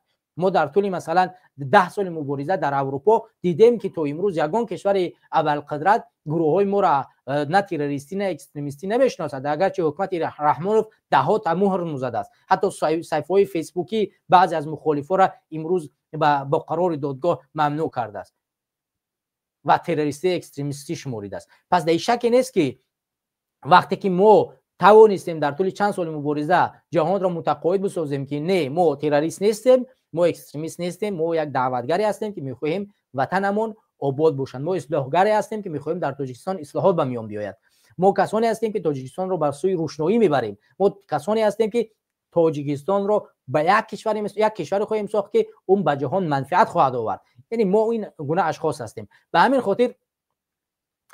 خاطر مطمئن باشید که اگر ما برگشتیم، چه افغانستان باشد، چه قرقیزستان باشد، چه کیتای باشد، چه ازبکستان، هر کشوری برای ما فرصت رو مهیا ساخت، ما برگشتیم، هیچ حرکت، هیچ حزب، هیچ کشور، هیچ تشکیلات سازمان ما را تروریستی نمیخواند و نخواهد خواند، چون میداند که در تاجیکستان چه گپ است و ما چرا اونجا رفتیم و به خاطر چی اونجا رفتیم. این نمونه مثال شرفالدین گدایف است، رفت افغانستان، برگشت اومد در اروپا، نه کسی او را نمیفهمم تروریست گفت، نه او را کسی اکستریمیست گفت، نه او را گفت که تو یگان کسی هیچ اتهامی برای او نزد. این حال برگشت است در کشوری که قبلا زندگی میکرد، زندگی دارد. ما دیروز با تلفن صحبت داشتیم، در صحت و سلامتی قرار دارد و خیلی خوشحالم است که توانست بره سفر کنه و نهادهای مدنی صحبت کنه، برگشت اومد. پس همین گونه اگر ما بتوانیم هممون آهسته آهسته سفر کنیم، صحبت کنیم با جامعه مدنی افغانستان، با گروهایی که در اوج تاثیرگذار هستند، حتی بتوانیم چی فرقی میکند که با کسی که با حکومت است، با کسی که برای ما اطمینان امنیت میتید که ما در افغانستان مورد حمله های گروه های مثل داعش دیگر رو قرار نمیگیریم، مشکلی ندارد. ما باید گفتگو کنیم، امنیت مونه، خطر امنیت مونه نگاه بکنیم و در اونجا تشکیل بکنیم و برای بازگشت تاجیکستان آماده شیم. وگرنه از راه دیگر خیلی، از کدام راه شما میتونیم به تاجیکستان برگردیم؟ از راه مردمی، انقلابی مردمی. بیا در خواب ما انقلابی مردمی میبینیم. ما 10 سال شین میگیم کدام انقلابی مردمی؟ یک بار در تاجیکستان در داخل دوشنبه ما یک تظاهرات اینقدر کوچک ندیدیم. اینقدر تظاهراتی که بتواند برای ناراضیتی مردم که ما ناراضی هستیم از زمین حکومت، ما میخوایم استعفا، یک بار در داخل دوشنبه همین چیزا ما احساس نکردیم. پس مطمئنا ما نمیتوانیم بگیم که در تاجیکستان یک انقلاب مردمی صورت میگیرد. پس باید راه دیگرش هم دید، گزینه دیگرش هم دید، گزینه دوم سومش رو دید. گزینه دوم این انقلاب کردن توسط یک نفر مهمی در حکومت است که یکی از شاخه‌های نظامی رو به خود جلب کنی، بتونه انقلاب کنی. سومش از دیدگاه نظامی که به طریق از کشور سوم وارد میشی. خب دیگه شکی نیست که ما این کشور یا افغانستان یا قرقیزستان، چین یا ازبکستان، ما با 4 کشور مرز داریم. پس با این 4 کشور باید ما یک روابط حسنه داشته باشیم و با اینها مطمئن بسازیم که ما وطن خودمون رو آزاد میکنیم. ما از شما تشکری میکنیم برای آزاد ساختن تاجیکستان. شما برای ما کمک کنید ما ظلم رو از بین ببریم و ما هم در آینده برای شما اگر ظلم به ما بین بیاد، هر کاری که از جانب ما بیاد انجام میدیم. این به معنی بیعت کردن، به معنی زیر نفوذ یگان کشور رفتن نیست. به معنی اونی است که ما میخواهیم ظلم رو از کشورمون نابود بسازیم و تاجیکستانمون رو آزاد بسازیم. نقطه اصلی اینجا باید تاجیکستان باشد. چرا ما باید از افغانستان بترسیم؟ ما جای ترسی نداریم از افغانستان. چرا مخالفان در سال 1992 نترسیدن؟ رفتن افغانستان 1 میلیون شهروند تاجیکستان در افغانستان بود. 1 میلیون مهاجر، 1 میلیون مهاجر، همه مو به تاجیکستان بازگشت و در تاجیکستان امروز زندگی دارد. چی اتفاقی افتاد؟ کسی اونها رو تروریست، اکستریمیسم نمیفهمم، هزار تهمت بهتان شو زد؟ نه، رفتن در اونجا زندگی کردن و تا زمانی که در تاجیکستان این دگرگونی به میان اومد برگشتن. پس ما هم بریم نزدیکتر بریم. چرا ما باید دور بریم؟ چرا ما باید اروپا بیاییم؟ وقتی عمر قوت گفتن که بیای طرف اروپا برا، گفت که نه، من باید نزدیکتر برم. مرا بگه قرقیزستان برم، مرا بگو ازبکستان برم، مرا بگو افغانستان برم. چرا مرا دورتر میبرین شما؟ در بعضی حالتها باید ما نزدیکتر باشیم که بتوانیم دیگرگونی به میان بیاریم. در حالی که ببین، من یک ویدیو دیگر رو به سمت شما برسونم همدیوران. ببینید این همین ویدیو ما عین حال در مسئله انقلاب و چه صحبت میکنیم. این ویدیو از روندی گراند سلمی و یک ورزشی در تاجیکستان است. من این رو برای شما برسانم. این در تاجیکستان است و در تاجیکستان گراند سلم یک از تشکیلات ورزشی جودو است، خیلی مشهور است و در چندین شهرها تشکیل می شود. در تاجیکستان تشکیل شدگی است.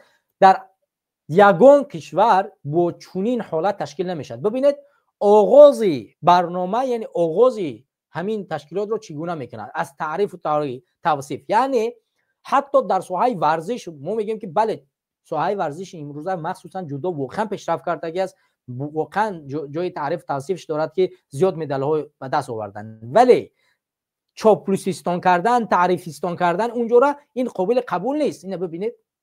دوشنبه محترم رستمی شهری دوشنبه محترم رستمی امام علی شرکت دارند که حضورشون باعث افتخاری ماست. Ladies and gentlemen, the event today is attended by the chairman of Majlis-e Milli, Majlis-e Oli of the Republic of Tajikistan, the mayor of Dushanbe city, His Excellency Rustami Emomali. شما دیدید دوستان و همیاران عزیز، همونطور که شما میبینید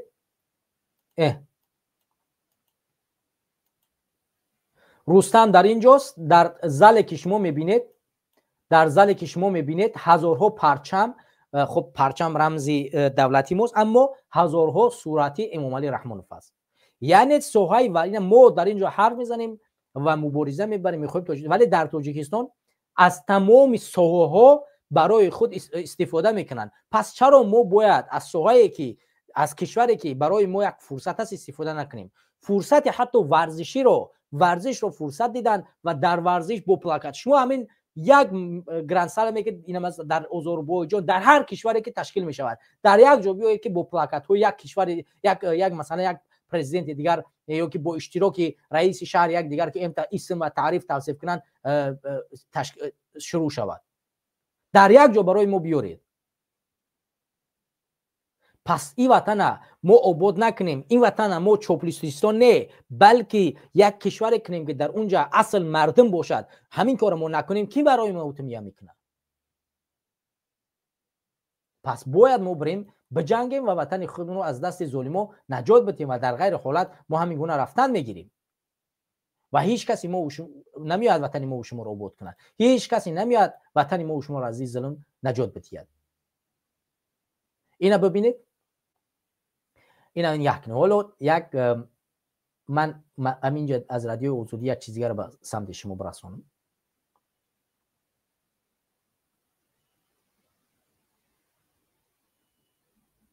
این یک چیزی رو به سمت شما از رادیو آزادی میرسونم. یک در حالی که میگیم که در دوشنبه خوشی و خوشحالی رفته از دست، ولی در روسیه نسبت یک مهاجر چی کار میکنن؟ مهاجر زندانی یکی با پای زخمی دوباره به جنگ بردن. سرگذشت جمالدین در جنگ اوکراین. ببینید جمالدین سعیدی 35 ساله، که سعیدی 35 ساله از یکی از قسم‌های حربی دانتسک در نوار ویدیویی به نشان دادن پای زخمیش میگوید که او را از طبابتخانه دوباره به میدان جنگ بردن.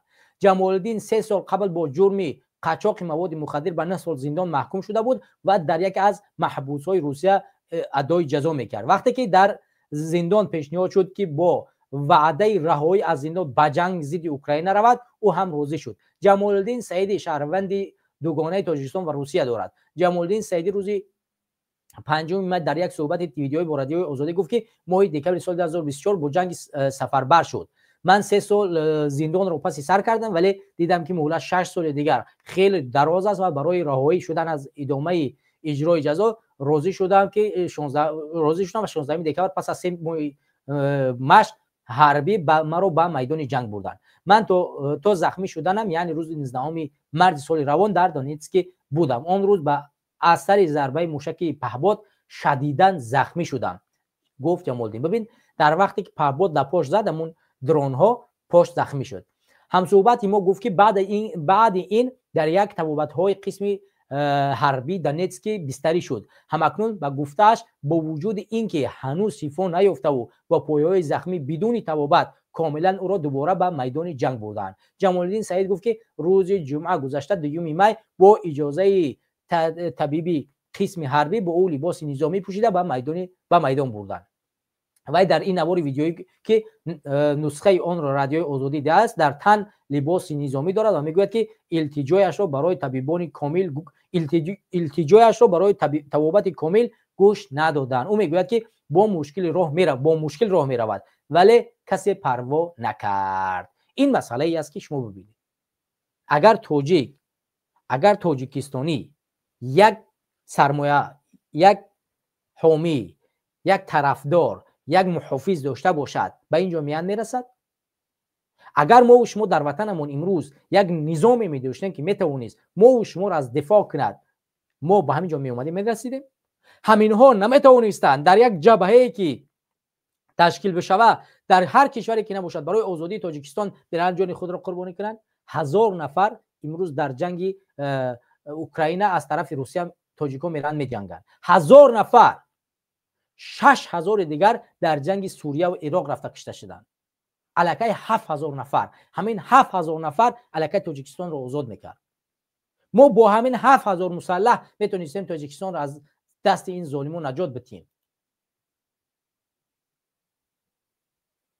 پس وقتی که ما میگیم انقلاب همین است، باید ما این پهلوها را در نظر بگیریم که اگر ما به این 7000 مسلحی که امروز دارن جان خود را قربان کردن یا قربان میکنن برای کشورهای خارجی، اگر ما ایستاده منطقا فکر میکردیم امروز در لب مرزهای تاجیکستان و یا که در داخل شهر دوشنبه قرار داشتیم و حکومت در دست مردم بود، ولی ما نتوانستیم یک جبهه را تشکیل کنیم و همین مردم رو به اونجا جلب کنیم و در اونجا تشکیل بکنیم و در اونجا بریم چیکار کنیم؟ تاثیر بگذاریم و در تاجیکستان انقلاب کنیم.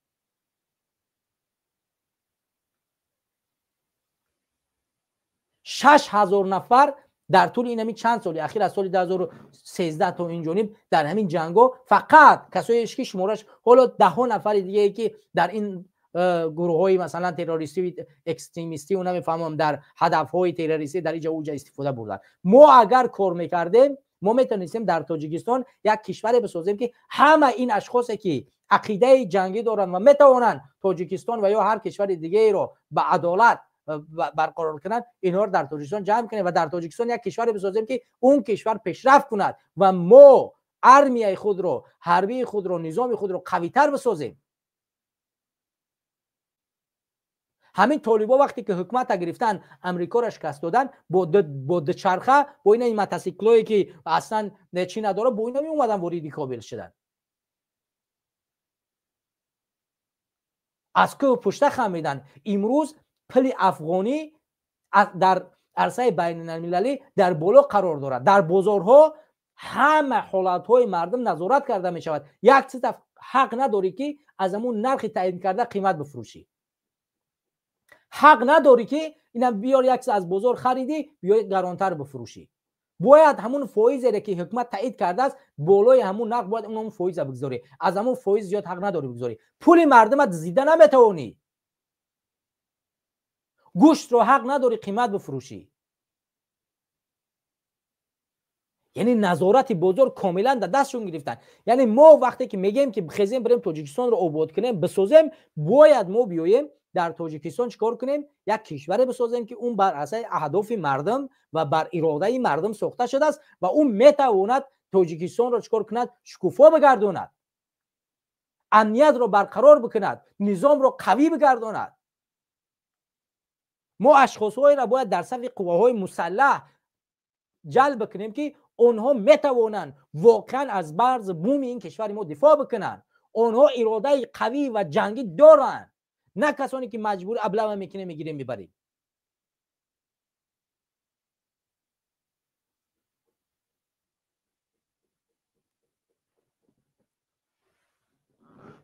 پس باید اومد ایستاد، مبارزه برد، وطن را از ظلم و ستم چیکار کرد؟ رها ساخت، وگرنه همین گونه رفتن میگیرد.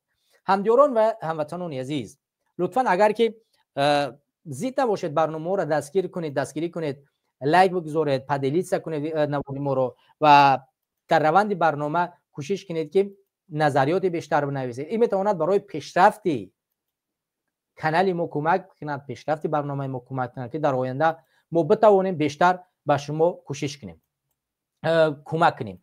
یک برادر ما پیوست شدن با اسم اشتراک در برنامه. بفرمایید دوست گرامی. السلام علیکم و رحمت الله و برکاته. و علیکم السلام و رحمت الله. بفرمایید برادر. خیلی خوشحالم که در امروز در برنامه شما اشتراک میکنم. و چه گفتنیم؟ یک ویدیو را که نشان دادن که در ورزشگاهی در دوره دوشنبه رفته است، آیا که سایه که هست ورزشی که جودو، چه گفتنیم؟ همون چوپلوسی را در بین خلق، در بین میونه، در بین هم جهان شرمنده کردگان. چوپلوسی هر نمود میشده. همین روزی ما همون یک کمتر ویدیوش یکان وقت تماشا کردگی بودم، همه شنیدم. просто چه بگم، یا نمود چوپلوسی هست که یا نمود پدخلامی یا نمود کره هست که شرمنده میاد. تو همون آخرش در جام ورزشگاه تماشا کردن نمیتونید. همون تو що مثلا در چی هست در ویدیو در تلویزیون همه جا نشون میدن. даже همین شرم آدمیه که همه رو تو آخرش همه رو تماشا کردن نمیتونی. даже همین سپورت ورزش همین کداگان که در چوپلوسی توگری نمیغلطه. با ما کجاش در سیاستیش گپ زنیم، کدام مثلا در بین میانی رفتار، مثلا در دیگه چیش گپ زنیم ده. насколько همین جزیر کداگان که والله تو در عقل آدم توگری نمیغلطه. آخی مایل کدین یک همون نامش همون چه یک نام فامیلیش که میگیره، مثلا هم آدم مثلا آدم نشون میده در بین نمونه همون نام چیزا بگی تمام خیر صورتای رحمان در همه جا کشال کردگی در دست آدم. نام فامیلیاشون با این چی نمود پدخلی میکرده فایرات میکنن در همین اشتراک در بین همین مسابقه که جدایی که در جهان رفته است، او رو در 30 و چند دولت روی جهان مثال برامو مثال چی افیر نشون میدن، تماشا میکنن. شرمنده ترین در روی دنیا عایشه ما تو حضور دیدگی نیستم. عایشه نمیدونم میگه چه میشه. کدام آدمی که در همون جا اشتراک میکنه در بین همون خود مسابقه که در همون جایی که باشن، آدمایی که بلیت گرفتگی در اون اشتراک میکنن، یک آدم در پیوست شد از تاجیکستان، یک آدمی خیلی نزدیک ده آدم اکاز اشتراک کردگی بده در همین چی. تو یک تماشابین یک بلیتچیگات اشتراک کردگی بده. پیشکی همه آدمایی که آوردگان همینجا بسیارش مثال ای استودنتا بسیارش ای دیگه چوش میگه همونجا میگه من اشتراک کردگی دو مرا گفتن من صورت بگی بدرو هم خیر боч короче هم نمود میکنه که هم یا پلاکت رحمان رو دست میتن همونجا میدروی باز کردن مثال بالچ کردن میگیره که ما گویا با اونا کدوم برآمدم ده یا با اونا کدوم مثال هم تکلیفی همین آدمایی که میکنن که ما باید صورت رحمان رو بگیریم برام در همون تالار که بشینم بالچکی که مثال بار دور میگه همون چی ما برآمدم میگه دیگه در قطعه درآمدم نقل کرد پس در عقل آدم طوری نمیغلطه. همین که رفتن بگیره مایل چوپلوسیشون شرمنده کردگان. باور کده این توگری نمیغلطه. نخود توجیک در такой степени نسبی توجیک مهاجر در طرف روسیه مثال این قدر روزایی که سخت دیدستن یک کس به حال مهاجر توجیک نمیرسه در یگون جای روسیه در یگون شمید و یا پروسته خودشون شرمنده گرفتن. یک نقطه در اینجا مهم است که برادر نگاه کن. یک انسان مثال میگیریم همین ورزش گوشتین است. بله ورزش گوشتین است و در اینجا باید اشخاص‌های عکساشو مونده شوند که قهرمانی در ساحه گوشتین کردن. درست؟ همین رحمانوف در همین جهت در حیاتش در یک اونجا گوشتین گرفته است که پلاکت های او در میدان گوشتین چیکار میکنن. مثلا در اینجا پلاکت رستم کیرا رسول بخاری رو برداشتن مثال میگیریم. پلاکتی مثلا اون یک کسی که در المپیک جای یکم گرفت اسمش فراموش کردن در زمان شوروی و در اسلام تاجیکستان. و یا اینکه مثلا این روزا ما صدا ما دیمارم کسی شما را زنگ زد، من صدا ما میشنیدم، به خاطر صدای شما را قطع کردم و کسی زنگتون خاموش کردین این بورا گیرون کنین میکروفونتون. خب این همین چیزا مثلا از سامان محمد بیگ و دیگر کسا رو در همین جمعینا میموندن ما مشکل نداشتیم، ولی وقتی که یک کسی که اصلا هیچ ربطی به همین ساحه ندارد چگونه صورت‌های ما در اونجا چیکار میکنه؟ صورت‌های ما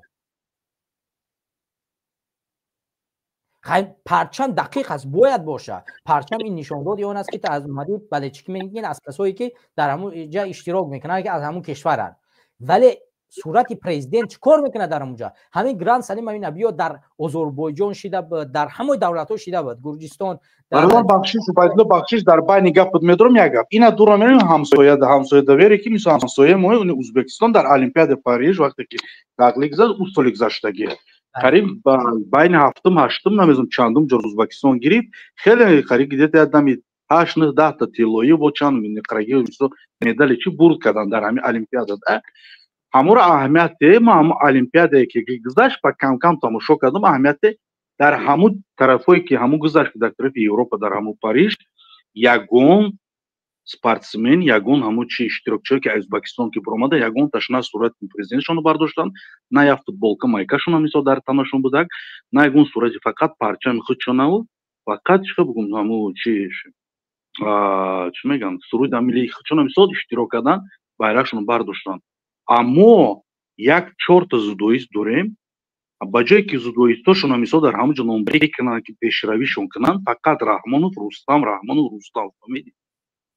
ازبکستان در المپیاد خیلی روی چیش نشون داد، اما آدما در همون جا چاپلوسی نکردن اسپورتسمنتاشون، نه صورتش بود نه گوتی چیگی شد. مثلا ازبکستان با پیش قاور بالو نگفتن میرزای با پیش جناب علی یگون چی نگفتن.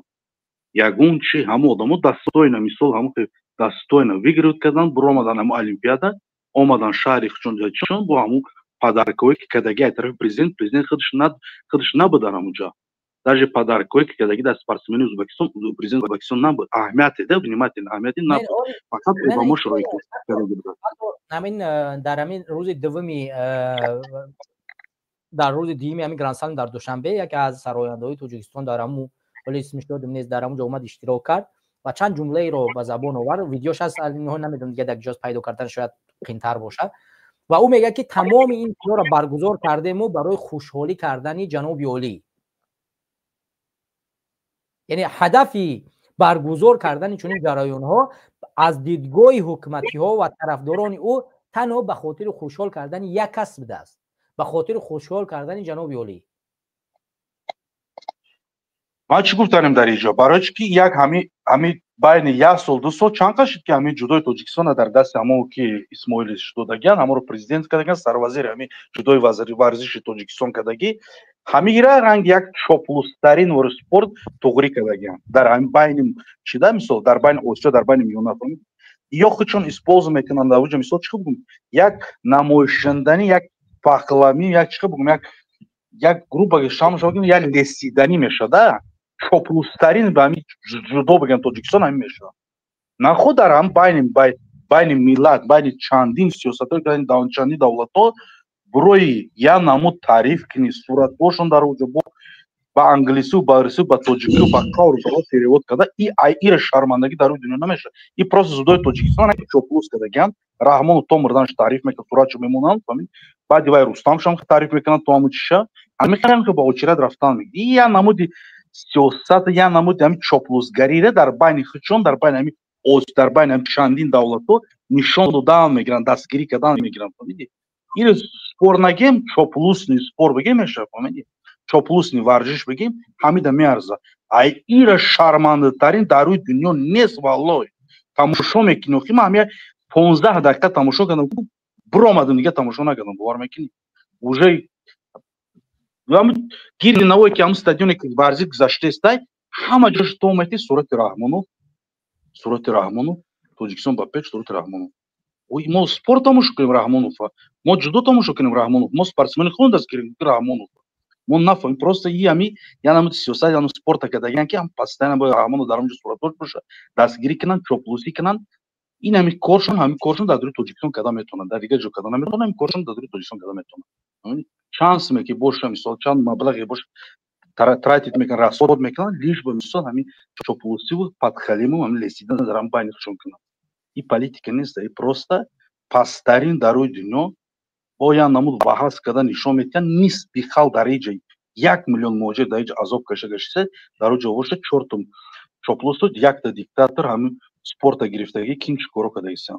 در عقل آدم دوره نمی‌آلده در عقل آدم والله قسم آدمای خودم مثلا میفهمیم دیگه آدمای میخوندگی چی باشن با میبینیم прекрасно میفهمیم که چی رفته این спорт نیست и лишь бы полный последний спорт گرفتگی چوپلوسترین در روی دنیا کردگیان هم جدا شونه فهمید دیگه اونجا چی نمیشه با даже مثلا هم آدمایی که هستن که سپورت که چی میکنن چی میگن کامنتاتورها که هستن جانب اولی هر یک چیشونده با تعریف میگن روز سومون و ایش خاور بالو نمیدونی که ما چی را تماشا کنیم درباره چی رفته است اگر در عموم بگیریم در واقع یعنی واقعا نگاه کنیم واقعا هم در چند سال اخیر جودوی توجیک واقعا برادر در وقتی از توالت میشینید که میکروفون رو بهم بیرونش کنیم برادر متاسفانه وقتی که ما با چند سال اخیر اگر نگاه کنیم ولی واقعا در چند سال اخیر جودوی توجیک واقعا پیشرفت کرد و موندنی محمد بک و یا که اسمش چی است اون مربی که چند مدت میشه موندنش و کار میکنن و واقعا هم خوب است که چنین کسانی که توانایی خدمت کردن رو دارن به سر وظیفه بیارن و شایسته چنین وظیفه هستن این درست است این کار خوب است و باید هم در آینده چنین کارو کرده شود و از اشخاصی به مانند او رسول باقی و دیگران باید استفاده کرد تا اینه که ما این ساحه را که از دست مردم ما میآید و گوشتین یکی از چیزی ورزش ملی ما توجیکا است و یک چیزا باید ما دستگیری کنیم و پیش بریم اما این چیزی که اینا در چند سال اخیر متاسفانه از این کار همچون یک ایمیج به خاطر تعریف و توصیف کردنی عملی رحمانی استفاده میکنن بسیار جای نگران کننده است چون واقعا ابروی ما را در عرصه بین المللی از بین میبرن ولی من خوشحالم که حتی همین بعضی از ورزشکارای ما همین جودوکارا واقعا هم در حالت پیروزی یا با مادرش میبخشش یا اینکه با پدرش میبخشش با دادرش میبخشش و این چیز خوشحال کننده است که در بین این ورزشکاران هم بعضی ها هستن که واقعا هم به همین ظلم داده نمیشوند و کوشش میکنن که همین بایدلا برادر من گپ شما رو خیلی خوش دارم و خیلی خوشحال میفهم میگوش دارم میفهم بله شما مثلا با فکر شما هر کس مثلا فکر خیال خود فکر آینده خودش خودی گپ میزنه هر کس با فکر خودش با عقل خودش گپ میزنه میفهمه ده گپ در اون است که даже همون سپورتسمنتایی که هستن ورزشکارایی که هستن در دوری ملت خودمون در دوری توجیکستان که کار میکنن مثلا در بین المللی پرچم میبردارن اوایرم چوپلوس کردگی ما چی را تماشا کنیم ما چی را دستگیری کنیم کی را دستگیری کنیم مثل که اگر همه چوپلوس شدگیان کی را ما دیگه دستگیری کنیم کی را ما باید گوش کنیم تماشا کنیم با کی مخلصی کنیم در بین میای گپ در اون است насколько همش چوپلوس کردگیان که وقتی میبینی جناب اولی ایش اوش نمیفهمی که آینده ما همین پاگام فرزند کسی ما برن در سپور مونو که رنگ همین ور چوپلوس شو برا اومده چی در کورای فهمیدی آدمی باننگ ناموس میفهمه که چوپلوسی جای ورزشی نیست چوپلوسی جای چی نیست ورزش جای چوپلوسی نیست ورزش مثلا ما فرق نداره کسی که کسی که مثلا پیش ما باشه کسی که باشه نباشه مثلا فرزند ما فرق نداره وای کسی باشه خش تاوری ما جانی ما باشه که ما ایما مثلا چند قزاویس باشه که ما برام آدم در ورزش مون که پاگا آینده که میلاد مثلا پرچم برداره که چوپلوس شوه وای даже ما د سپورتسمن قبول نمیشه برادر ما جوازی ما این هدف چوپلوسی را نگفته هستیم هدف شایسته سالاری گفته هستیم که در بعض حالات ها اگر شایسته ها به میان بیاین ما میبینیم که همین ساحه تغییرات به میان میآید مثال بگیریم در همین ورزش وقتی که همین محمد بک آوردن در همین جا در وظیفه گذاشتن که شایسته همین وظیفه واقعا هم هست او کار یک مربی اجرا کردن وظیفه شد در همون سطحی که میتونه و این شایسته هست و باید این قدردانی کرد و این انسان واقعا توانست کادرهای بسازه که در طول همین 3-4 سال اخیر واقعا هم با جمهورهای خیلی خوب ما نویل گردیدیم. این چیزا باید ما درک کنیم و او جاش خوب است و چنین ها باید باشند. مثلا رسول بوقیف یکی از مدلی که جوی سیوم در سال 1915 برادر بیسو همیرم چوپلوس کردگن تماشا که چندین ورزشگاه تو چیکار همیرم چوپلوس کردگن ما دا پهلوانی توجیکی که باشه در خلق مسابقه کنه در خلق نشون کرد انی چوپلوس انی لاگامباردور انی تعریف قورو بالوش فهمیدی همش چوپلوس کردگن این توغری نمیگلده در اسپورت. تو یک انسان وظیفه اجرا میکنه، مثلا وظیفه او حوزی مثلا ببینین همین دودرش مثلا سومون و اون یک دودر دیگهش دوره وقتی پیروز میشود ما نمیبینیم که نوم ایمالی را زیاد بگیرن که همین یک جوده فقط سومون مجبور کردن 3-4 بار تاییدش کردن بعد نومی رحمانوف گرفت. در بیشتر حالات ها میکاره نمیکنن. این خودش از نشاندادی اونی است که همین ها واقعا هم میخوان به همون ساحه‌ای که رفته سعودیان به همون مشغول باشن، از این ساحه بیرون نروند. ولی در بعض کشورها وقتی که سیاست تو اون درجه را یعنی در همه ساحه نفوذ میکنه و مجبور میسازه مردم، یعنی دیکتاتوری زیادتر میشود و یک تعداد انسان ها به خاطر که بتوانن حد امکان به یک حرف ولی تعریف کنن دیگه جو خدمت بکنن همون کارشون انجام میتین. اگر حد امکان ما در همه ساحه خود در تاجیکستان چنین می‌داشتیم که حد امکان همه سو هم خیلی پیشرفت می‌رفته گو حد امکان در یک جا تعریف می‌کردن ما مشکل نداشتیم. فهمیدین؟ یعنی مشکلی ما در این است که وظیفه شایسته‌ها در وظیفه نیستن. یک تعریف کرد قبر مردش قطیوخی ولی همینه که خدمت بکنن همین سوها را پیش ببرن. ببینید و آیسته همین سوها وقتی که پیش رفت و ورزشکارای حرفه‌ای به میان اومدن و دیدن کار کردن اونها دیگه تعریف توصیف کنار میگذارن چون این سوها دیگه پل مول میتیه. وقتی که یک سوها پل بیشتر داد مول بیشتر داد و تو وابسته حکومت دیگه نشیدی دیگه تعریف توصیف کنار میگذاری. همین رو میفهمی؟ خود اینا وابسته هن. وابسته کیان؟ اسماعیل سرمایه‌اش از کجا است؟ از رستم ایوملی و ایوملی رحمانوف. پس اینا وابسته‌ان عینی حال. به همین خاطر است که در بعضی حالاتو اینا هم چون سپانسر، یعنی تو وقتی میخوای یک فوتبالکار بشونی یک چیز پیراهن یا تعریف میکنی چون سپانسر ته کسی است که تر سرمایه گذاری میکنه. در همین حالت اینا به خاطر همون برادر عبیدالله در پایین گفتم اینجا گپ در اون است که من خیلی گپ شما رو گوش کردم فهمیدم. یک ولی شما گفتید که سپانسری باید که مثال سپانسری میشه. سپانسری دیگه چوپلوسی دیگه. وقتی که چوپلوس پول نگاه نکرده مثال خیلی باش آدمی که спортсмен که باش ایتا دیل برای ملتش مثال برای چی میکنه ننگو نموز باشه در یگون وقت چرا نگاه نمیکنه مثلا چیگه تعریف نمیکنه دستگیری نمیکنه. فهمیدی جای نمود رفته است که اون پروگرام یا نمود رفته است که спортсмен то кому 90% همش چوپلوس شده گرفتگیان. ما اگر چند قدری که در این برنامه سپوری کنیم گپ بسیار گپ زنیم تراونا با یگون ورزش دیگه پیش میشه که با میبینیم که همین ولیو برای چیه؟ برای چی که اسپوز کردن یا نمود اینسترومنت کردن تیار کردن که در بین آسیا در بین جهان رحمانوف صورتاشو بردارن. رحمانوف در همین спортсмен‌ها به همین راه تیار کرده کردن. بله اسپانسری میکنن.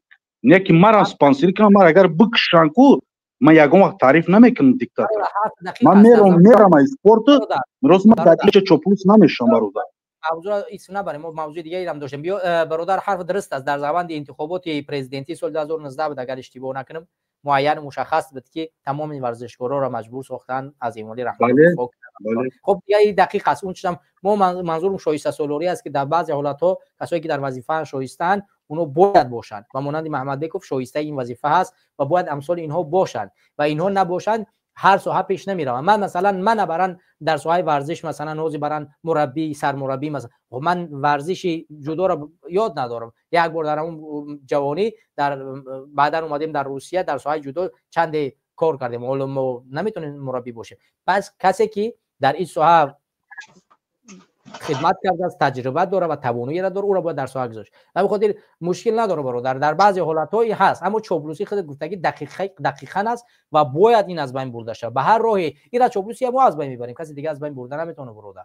من خود برادر الماس و دیگران از راه مبارزه، از راه گفتن، از راه باید با این ورزشکارا ما بفهمونیم که کار شما تعریف توصیف کسی نیست، کار شما فقط مدال آوردن به مردم است، سهمیه شما مردم است، پل شما از جانب مردم است، مردم برای شما میتید. ساحه ورزش تاجیکستان اگر امروز پیشرفت کنه مالکیت تاجیکستان از مردم ایوخی، همین بودجه کشور از جیب مردم میاد. پس نباید این در نظر بگیریم که نه فقط از جانب مالی است. ولی به هر صورت امروز متاسفانه در تاجیکستان همین حالت است و کوشش کنه تو قدر بتوانه تعریف توصیف نکنی، چاپلوسی نکنی، تا اون درجه که امکان است پافشاری کنه. ولی در حالتی که گفتم همونجوری در حالت مرگ قرار گرفته، بس در اون حالت هیچ گم نداره که اجازت از دیگه در اون حالت. سلام علیکم عبدالخلیل. برادر عبدالخلیق شما با برنامه. و علیکم السلام. سلام علیکم. منم راستش درباره همین سپورت کمتر گفتنی بودم. بله فرمایید. واقعا هم برادر عذر ما برآمدم برنامه، خیلی خوشحالم که با شما اشتراک کردم. خیلی چیز به برنامه رو دستگیری کنین، ان شاء الله بود دیگه برنامه رو اشتراک میکنیم. حتما ان شاء الله. زنده و سلامت باش برادر. تشکر از دلم. خب چی گفتنی هم واقعا هم سپورتسمن‌های ما زحمت میکشن. چخیلی که شما گفته بگیم که بودجه دولت نو در تاجیکستان کم سپورتسمن‌هایی که هستن که میروند در خارج اشتراک میکنن که از بگیم که از بودجه دولت اونا کمک کرده میشوند. نه، زیاد انسان ها مستقلن در بسوم خودشان میروند، حکومت یگانش یاردمشون نمیکنه. بعضی هاشا زیاد چه کیرا اونو خورکشف بود کو اسمش چی است؟ اگر بچه‌ها در کامنتاری بنویسن، در سال 2021 بود در روسیه چمپیونات جهان بود و جای دوم هم سزاوار شد. اما انسان وقتی میخواست سفر کنه سوم نداشت بروه، همون مردم جمع کردن بلیتش گرفتن، روسیه رفت در اونجا جای دوم گرفت. یعنی اولین مدالی که با نفوذ در اونجا جای دوم ما سزاوار شده همین خورکشف گرفته بودش. اسمش در یادم نیست، اگر بچه‌ها در کامنتاری کمک بکنن. و او من امروز اخبارش خوانده بودم همون زمان، یعنی اون چیزی که خودت میگی دقیقاً حقیقت داره. اون چیز خورکشف از پلی مردم رفت اونجا جای دوم گرفت، حکومت کمکش نکرد. بله، بعد همین بازم همین ها هم همین سپورتسمن ها هم بگیم که میروند، بگیم که بورد میکنند یا که میبرند، بعد بگیم نمیدونم که صورت رحمانوف هم میزنند میپشونند یا که میگن که با تشبوس رحمانوف.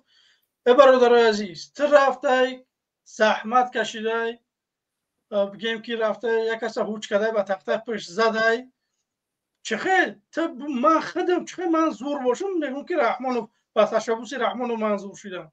نه، من مهنت کردم، من خودم این ندارم. یا که نخیر بدون که شما را رحمانوف کمک کردگی باشه گپ تو نداری. با خدا اگر همین حکومت برای همین سپورتسمن‌ها کمک بکنه، یگان تاش نمیخواد چه نگیره بزنه بگن که امامعلی رحمانوف در همجا برید، گپش نداره. نه که زیادی همین سپورتسمن‌ها برادر عزیز میبره مهنت میکنه، بگیم این زحمت ها میره و در آخر میای بگیم که نم یک نفر دیگه در میبخشش یا که یک نفر دیگه رکلام میکنه. شما خودتون بگین. بعد چی بازم درباره وای بود، مردم باید که مردم ما باید با یکون همسایه کشور باید بروند. واقعا هم همین کاری برادر شرافالدین خیلی کار خوب بود. این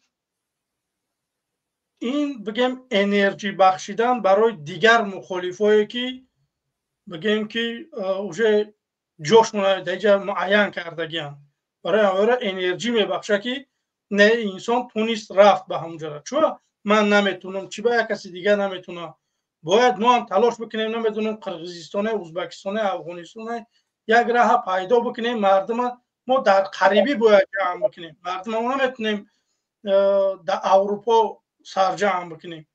ما مردم باید یکون نزدیکتر بریم و در اونجا یکون جبهه بکشویم و بگیم که مردم بگیم که انا که بیای وقتی بگیم که یکون کار فیل است.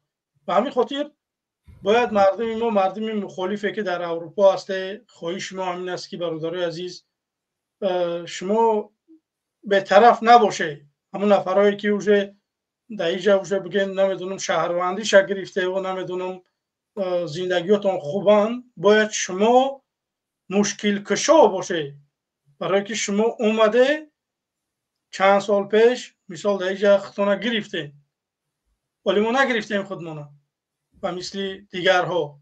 اگر من شهروندی همین دولت ها را اگر میگیرم باور بکنه من آماده هم که تاجیکستان برم، باور بکنه. و همین خاطر کدومیت که شهروندی داره، کدومیت حجتات درسته، میتونی یک جا سفر کرده بگیم که بیا یک جبهه بسازیم در یک قریبی در اروپا. بخدار یک برادر برآمد گفت که شما بگیم که مخالفای صفروای هسته، در یک همین گپاش نه بعضی وقتا من بگیم که قایل میشم، برای که میگه که شما دا میگه یک کورپاشه خوبتره که رحمان فهمه که زخم شمی مکه، شما یگون زلال بر رحمان نمیرسونی. واقعا هم میگه درسته. ما اگر بشینیم سالها بگیم صحبت بکنیم در همین برنامه ها یا که در اروپا یگان گپ نمیشود. باید ما یک قدم پیش بریم، یک جبهه سازدوات بکنیم. ما میتونیم که بگیم که فینانسی رو بکنیم آدمایی که در اروپا هستن، آدمایی که در روسیه هستن اونا میتونن که بگیم که بکوچن مثال، یا که آدمایی که در تاجیکستان هستن نمیخواد که شما دستگیر بکنن، بیای سر یک مسئله بیان در یک جای جبهه بکشیم، یک کاری بکنیم که مردم ما را بر رسمیت یکم بشناسن که مثال ما اکستریمیست، تروریست، نمیدونم علاب سرته یگان چیز نیستیم. ما تنها اون مردمی هستیم که میخوایم که همین اویله تاجیکستان بره و خلاص، یگان چیز دیگر نمیخواد یگان کس. بازم همین بگیم که همین مردم مخالفن که مثال میبراین میگن همین مردم که برادرای عزیز شما کار نکنی روزای انقلاب یا که وقتای انقلاب یگان به ترتیبی یا که یگان چیز. من یک نوار او روز تماشا کردم در گیجو بود در یاوان، با فکرم یک جودا بزکشی میشه باور بکنه که هایکو نخه پاولی پری موسرش کردیم در یک بزکشی ده بچه آدم رفت یک جو موسر کرد میگیره و جا پری رو داره باید جا همه محل تازه باشه. این مردم این مورا هم قشد همین قدم میفهمونن که موسر تا قفای خودت بچین، باور بکن. و همین خاطره که ما همین برنامه ها دمه برای میگیم که برادرای عزیز باید ما کاری بکنیم که یگان شاخی درخت شکسته نشه، باید یگان نفر بگیم که بگیم قصدگیری نشوه. اگر یگان دلیل داره یگان چیز داره در حکومت اینا میای میگه که همین انسان بگیم که همین کارها را کردگی بود، بگیم حکومت جدید بگیم که مسئلهش میبینه. این خیلی نیست که من با چند نفر قصد دارم باید برم نور یگان کار بکنم. این کار درست نیست، برای که یک مدت که نمیدونم 3 ماه یا 6 ماهی که وقت رحمانوف میروه بازم برقرار کردن حکومت همین مدتی وزبین ترین برای همین ملت است که باید همین مدت همین چیزا باید پشت سر بکنه، همیشه باید تحمل پذیر باشه، باید بگیم که یگان کاری غیر قانونی نکنه. بعد یک دولتی که بگیم که برقرار میشه میتونه که اگر یگان انسان بگیم یگان جنایت کرده است یگان چیز کرده است دلیل داری پیشنهاد میکنی حکومت آینده انشالله که امیدواریم که این چیزا را میبینه. و همین خاطر باید ما کاری بکنیم که یک قدم پیش بریم و یک جبهه بسازیم. نفرهایی که بگیم که به مثل برادر شراف‌الدین هستن باید این خیلی نفرها شما راه بکشوین انشالله که شما را بگیم رنگ گوهری که چشم نگاه میداریم که در پای شما خور نزنم. من یک افسر قطاری، من حقیقت من یگان گرینی نمیگیرم. وقتی تاجیکستان رفتیم بعد بگیم که دعوا یک حزب دارم میخوام که بعد همونجا دعوا بکنم، غیر این صورت من یک بگیم که سالداد قطاریم و مثل یک مهاجر عادی یگان خلکی دیگرگونی نیست. من میخوام که بریم سازدوات بکنیم همین چیزا را. خطاب من به همه همین مخالفین خواهش میکنیم که کم ترک همون نخ کریسلات و یا بارخ بخیزیم سال جهات و کم کمکی خنک بکنیم. بعضی انسان ها بگیم که میگن که فراموش کردگیان که برای چی اروپا اومدگیان. این گپا را من میگم، بعضی هاشا قهر میکنه که همین گپا را من میگم. برادر عزیز اگر همین مردم مخالف چند سال شد ما در اروپاییم، مردم در افغانستان در 5 سال بازگشتن به تاجیکستان، خود صلح کردن نمیدونم چیکار کردن برگشتن. ما در 10-12 سال میشوه که بگیم که نمیتونیم که یک قدم پیش بریم. سبب در چیه؟ من سببش در همین قچه فهمیدگیم که آدمی که بخواه که دولتش بروه نباید اروپا بیایه، باید بگیم که همسایه کشورش انتخاب بکنه. برای که زندگی مردم افغانستان ای تاجیکستان پستر من فکر میکنم. اونجا میره عذاب میکشی، نمیخوای که در اونجا باشی، کمتر کار تیزتر میگیری، یک قدم پیش میره. ما اروپا اومدگیم زندگی ها 100% کسی میخواه مرحمت دوزی. اگر اون کسی بگوی که بیای سرجم بشیم بریم سر یک مسئله بیاییم، یکی شما میتونی بری بکنی. گپ من نمیکشه که من خودم نمیتونم، من بتونم شما نمیپرسم. با خودم که میرم لبوی نمیپرسم یگون نفرم، میرم خودم یک جبهه سازدوات میکنم، میرم یک قفای کار میشم.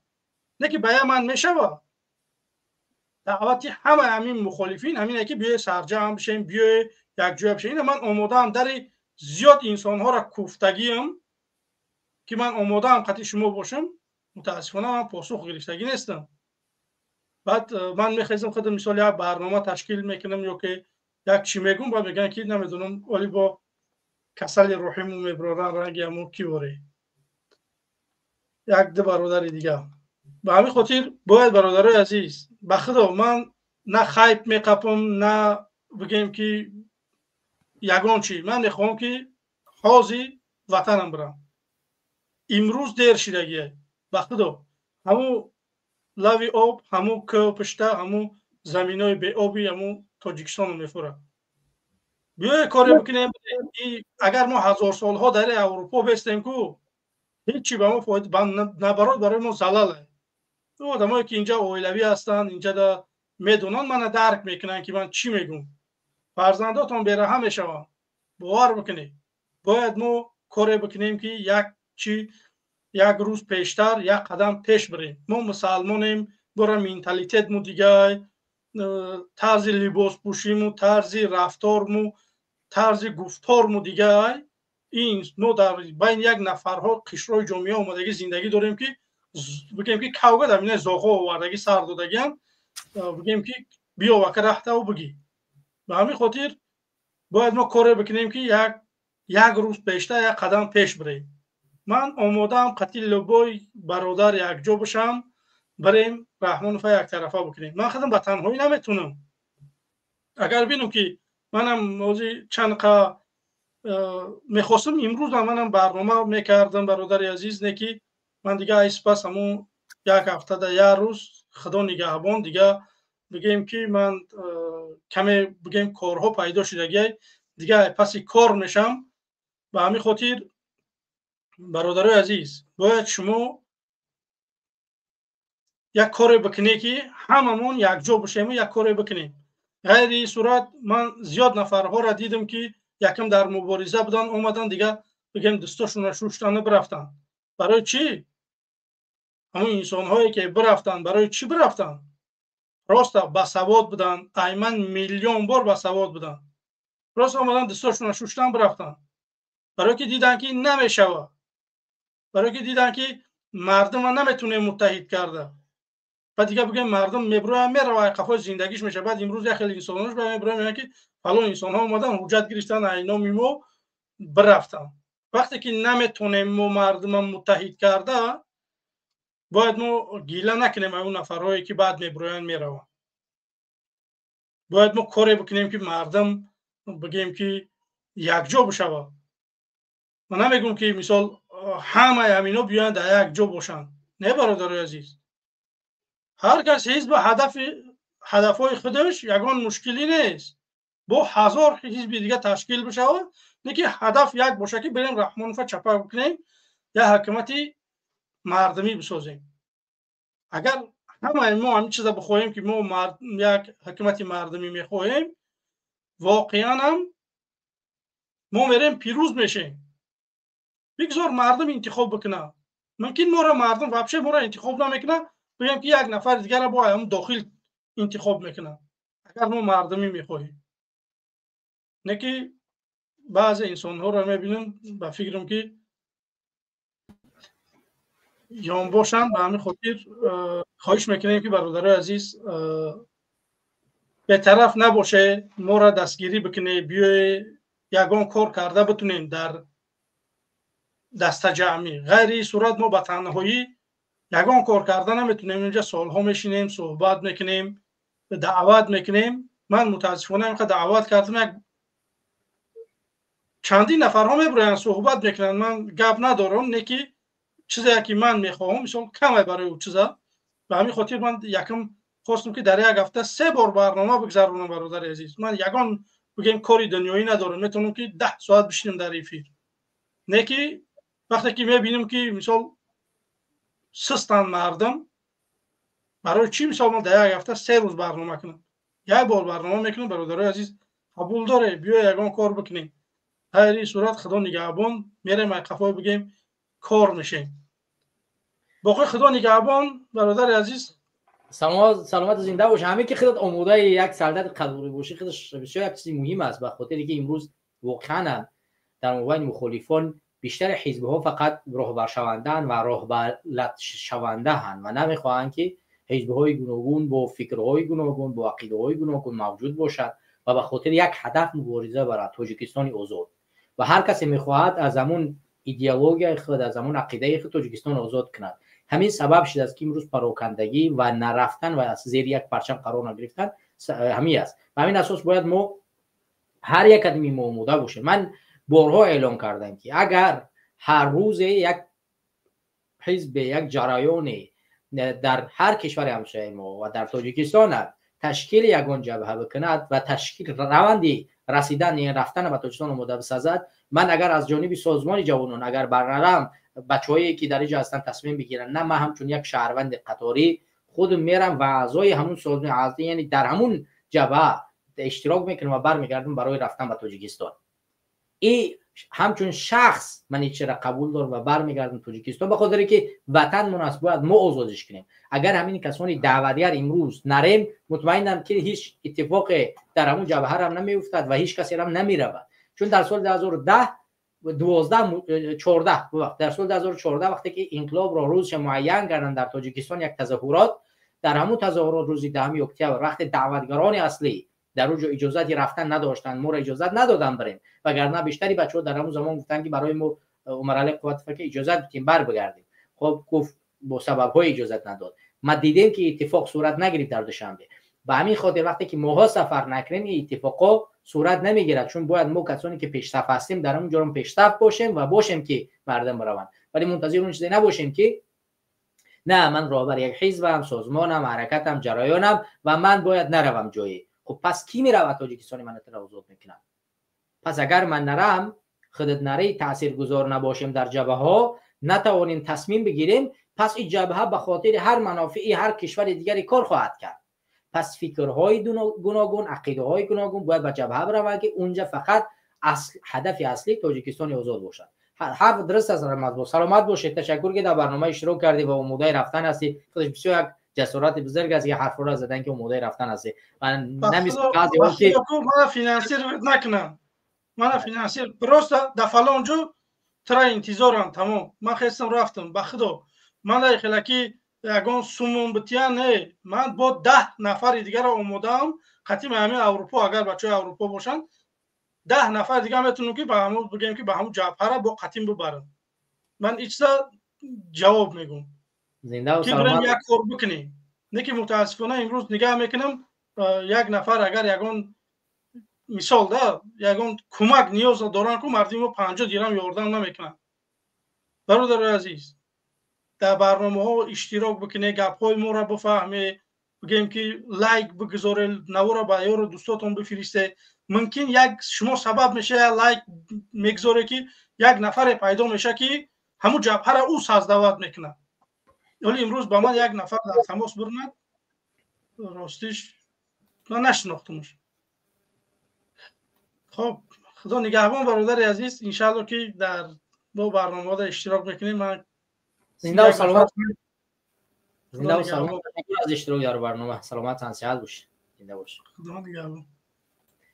تاجیکستان بفرما. تاجیکستان میکروفونتون رو گیریون کنیم، بفرمایید. سلام علیکم. و علیکم السلام. این آلماس خوب خطرکنه دکی خونده است؟ شما بخونین خوبه. بیا بفرمایید. میگم خوب خطرکن خونده است، چی گفته است بای؟ برای همون میگم که همون خوب خطرکانه که میگه ختون بیا چیش کنه بخونینش. ما منتظریم، بفرمایید.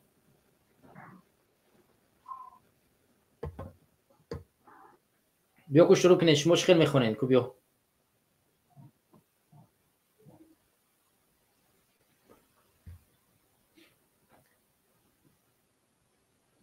خب دیگه حرفی برای گفتن ندارید و همین مشخص است که نمیخواهید که در حرفایی که الماس گفتن صحبت کنند. الماس حد امکان آماده است برای در هر جبهه اشتراک کند به خاطر آزادی تاجیکستان جانش را قربان کند، ولی شما آماده نیستید که با چهره خود از همون حامی خود که اومالی رحمان فصل چور کنید، دفاع کنید. تا اون درجه را سطحی سوا شورناکی و جسارتتون پایان است که نمیباید از حق حامی خود دفاع کنید و حتی حرف بزنید که چرا رحمانوف امروز باید در سر قدرت باشد. حتی دفاع کردن نمیتونه که چرا باید ما رحمانوف رو سرنگون نکنیم، چرا ما باید با کشورهای همسایه نریم، چرا باید ما جبهه تشکیل نکنیم، چرا ما باید نرویم تاجیکستان رو از ظلم ستم اومده رحمانوف نجات ندیم، چرا این کارو باید نکنیم. یعنی همین را شما جواب دادن نمیتونید که چرا باید ما این کارو نکنیم، چون جسارتش رو ندارید، تواناییش رو ندارید، علمش رو ندارید، خب هیچ چیزش رو ندارید. این نمیجه میایید به جایی که یک حرف بزنید حالا دو سوال دیگه براتون پیشنهاد کنیم بازم فرار میکنید. حرفی برای گفتن موجود نیست، این رو نداره. داره نمونه مثالش آشکار و واضح است. اینا ببینید موضوعی که من برای شما باز پیشنهاد کردم در روندی براتون ببینید. این در رادیوی در پایگاه خبری خاور نشر شدگی است. ببینید دوشنبه 5/05/2025 صبح 5 می پرزیدنت جمهوری تاجیکستان خب فلانی یا محترم فلانی خب محترمش هم بگیم میشه محترمه اموالی رحمان با رئیس نویه رشت و توجیکوباد زرینه ایدیزاده و قمردین فقیرزاده صحبت تلفنی انجام داد.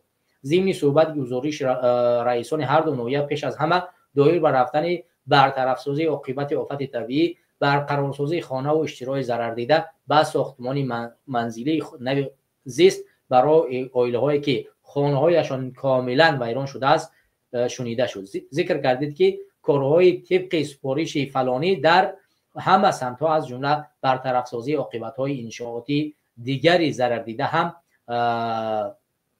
رخ داده، برقرارسازی خانه‌های مردم و بینایی انشاءاتی دیگر ضرر دیده هم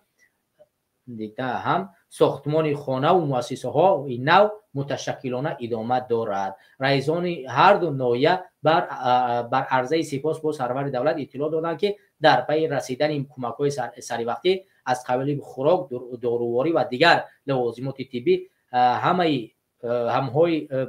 خیمه‌های زیست، مواد ساختمانی و تکنیکی تجهیزات ضروری و با جلب قوه‌های کافی کاری از حساب نجات دهندگان و خدمتچیان حربی، کمیته حالت‌های فوق‌العاده و مدافع گرجدن و دیگر ساختارهای نظامی برطرف سازی عاقبت آفت‌های طبیعی خوب ادامه دارد. ببینید خب در اینجا درباره اموالی رحمان گفتن که سرور دولت رحمان تاکید داشته است که کارها با صفت خوب و سرعت بلند براه مانده شود و کوشش و خرج باید کرد که هرچی زودتر شرایط زیست مردم ضرر دیده مهیا گردد. سرور دولت معترف خب همچون با جریان کارهای کشاورزی خب ایش ممکن است. حالا اینو ببینید، این یک جریانش است. جریان دیگر رو ببینید. حالا این چیزی است که روز 16 اپریل زمین لرزه صورت گرفت. حالا ما به خاطر این چاپلوس نشان بدیم و هم از جمله یک موضوع برنامه ما هست. خب ما این رو ببینید. ادامه بیشتر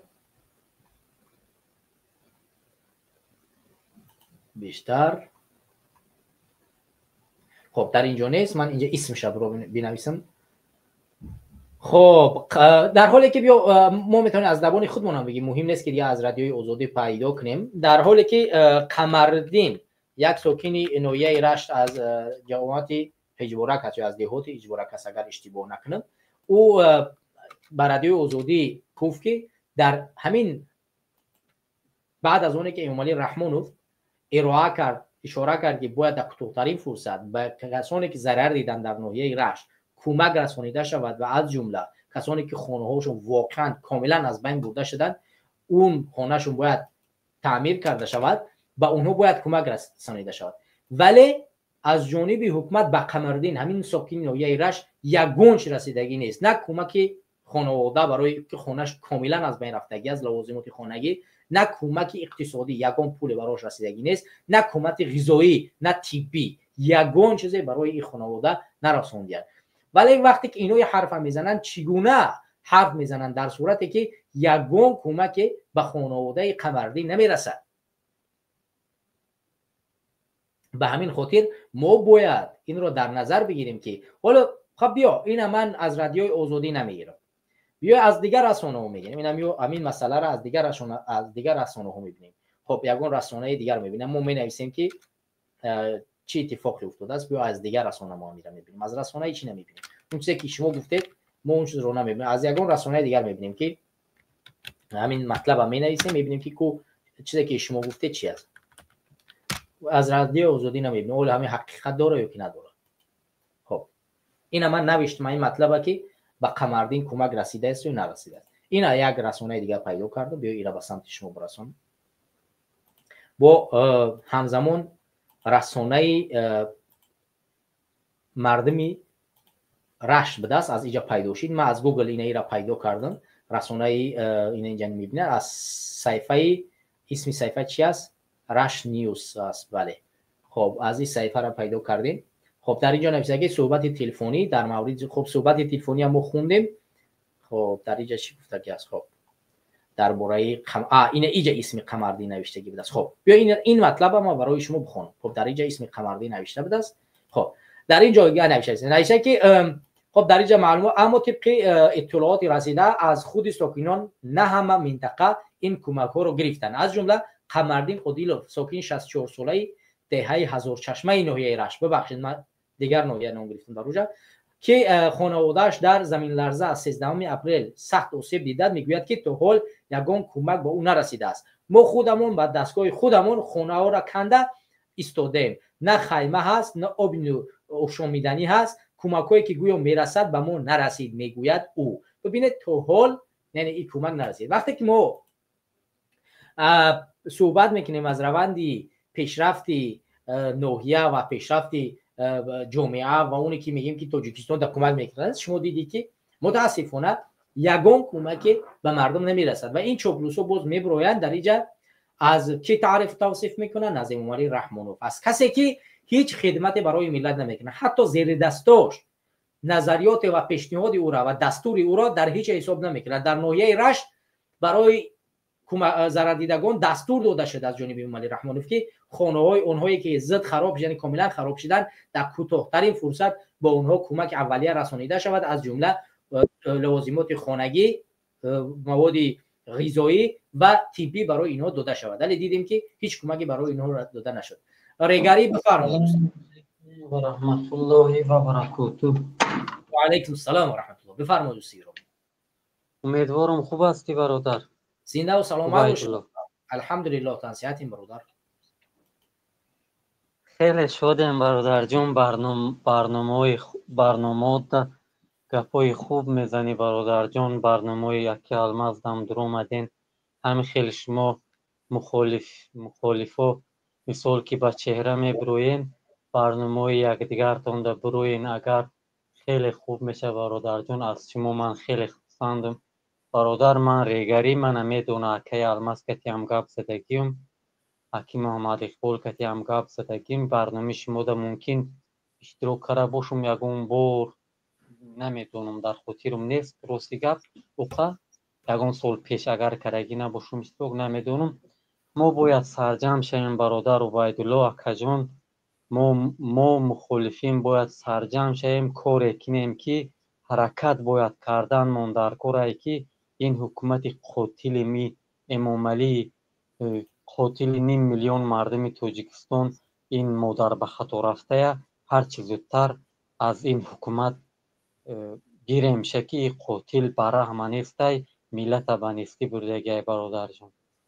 ما باید حرکت کنیم. برادر ریگری از سوالات یک اگر یگون حزب حرکت سازمان یگون جریان در یگون کشور یک جبهه تشکیل کنه کشورهای همسایه فرقی نمیکنه حالا افغانستان است چین است که نمیدونم ازبکستان است قرقیزستان است آیا خودت آماده رفتن هستی به همین گونه جریان پیوستن هستی؟ الحمدلله انشالله 100% آماده ایم برادر جان. بله خودت یک سوال دیگه که آیا منتظری که به یک حزب یا که شخصی دقیق این چیز تشکیل کنه میره یا که فرقی نمیکنه هر یک تاجیکستانی که همون را تشکیل کرد و دعوت کرد سفربر میشه؟ برادر جان من اگر انسان در درون باشه من زده میرم کاروی کنکریت نیده جا به جا پریده میرم من یعنی برای من این چیز مهم است بخاطر که ما باید به مردم تاجیکستان باید این گونه باشیم که اگر جبهه از جانب یک انسانی یک حزبی که واقعا هم فرقی نمیکنه در مخالفت باشد کم یک شناخته باشد که حد امکان یک دامی از جانب حکومت نباشد اگر هر کسی از این جریان ها همین کار انجام داد باید همه مبارزان مخالفان نمیفهم هر کسی که برای آزادی تاجیکستان نفس میکشد باید آماده باشد برای بازگشت و برود تاجیکستان آزاد کنه. من به این نیتم به این هدفم و عقیدم این است و اگر نه ما در این گونه منتظر یک حزب و حرکت و جریانی دقیق باشیم پس در همین راهمون در همین بحرانمون باقی میمونیم و دیگر تاجیکستان همین گونه در زیر ظلم امام رحمان باقی میموند. به این خاطر این سوال رو کردم برادر. البته طوری قید کردی برادر ما باید دیگر حرکت کردن در کره من مثال برادر الماس کردی چهرم خیلی واتساپ کردی گپ زدگی میدونه و من همیشنوسه برادر نامش چی بوده فراموش کردم برادر اکی محمد اقبال هم من همیشنوسه مثال اگر خواهین منم شما کتین نمرتون هسته اینا میگیرم چی مثال همین نمر شما این برادر. بله مهم نیست برادر با من با هر کسی دیگه مهم این که همین آماده باشید و جبهه که تشکیل شد هر کسی رونده هست اون میوه از کدام طریق چگونه به اوجا باید بره. من خودت هر کسی که هستیم ما میبینیم که هر کسی که این جبهه را تشکیل کرد برای رفتن تاجیکستان آماده شد ما منتظر میمونیم و هر کسی این چیز تشکیل کرد نه من انشالله که باید برای تشکیل چنین یک حالت مساعدت بکنم چون ما از دید ما باید به مانند سال 1392 باید داشته باشیم یک جبهه‌ای که باید بجنگه باید از ظلم این ستم امام رحمان به طریق یک جبهه نجات بیاییم اگر نه ما همین گونه رفتن میگه اگر امام رحمان برای درست دیگرگونی در تاجیکستان نمیارد باید ما راههای دیگرش هم ببینیم اونی که در سال 1992 مردم ما خستن مردم کشتن مردم جبهه تشکیل کردن و ایستادن و در مقابل حکومت جنگیدن و حاضرم اگر که ما همین گونه نویسیم ما عمرال قوت فکشتن دیگه خب دیگه هزارها زندانی داریم ما مجبوریم باید بجنگیم دیگه عزت امان کرامت شریف هزارها نفر برده شدن کشته شدن زندان شدن خب دیگه ما باید منتظر کی باشیم همون زمان هم همون نفر کشتن مردم به میدان برمدن و جبهه تشکیل کردن چرا ما امروز نکنیم باید این برادر جان این قاتل حرامزاده این به خوبی نیست چی جوان مردای نوترسی بده چی جوان ژورنالیستای یا گرفته زندانی کرده این انسان نیست که به این صلح کنی و به این مثال معامله خوب کنی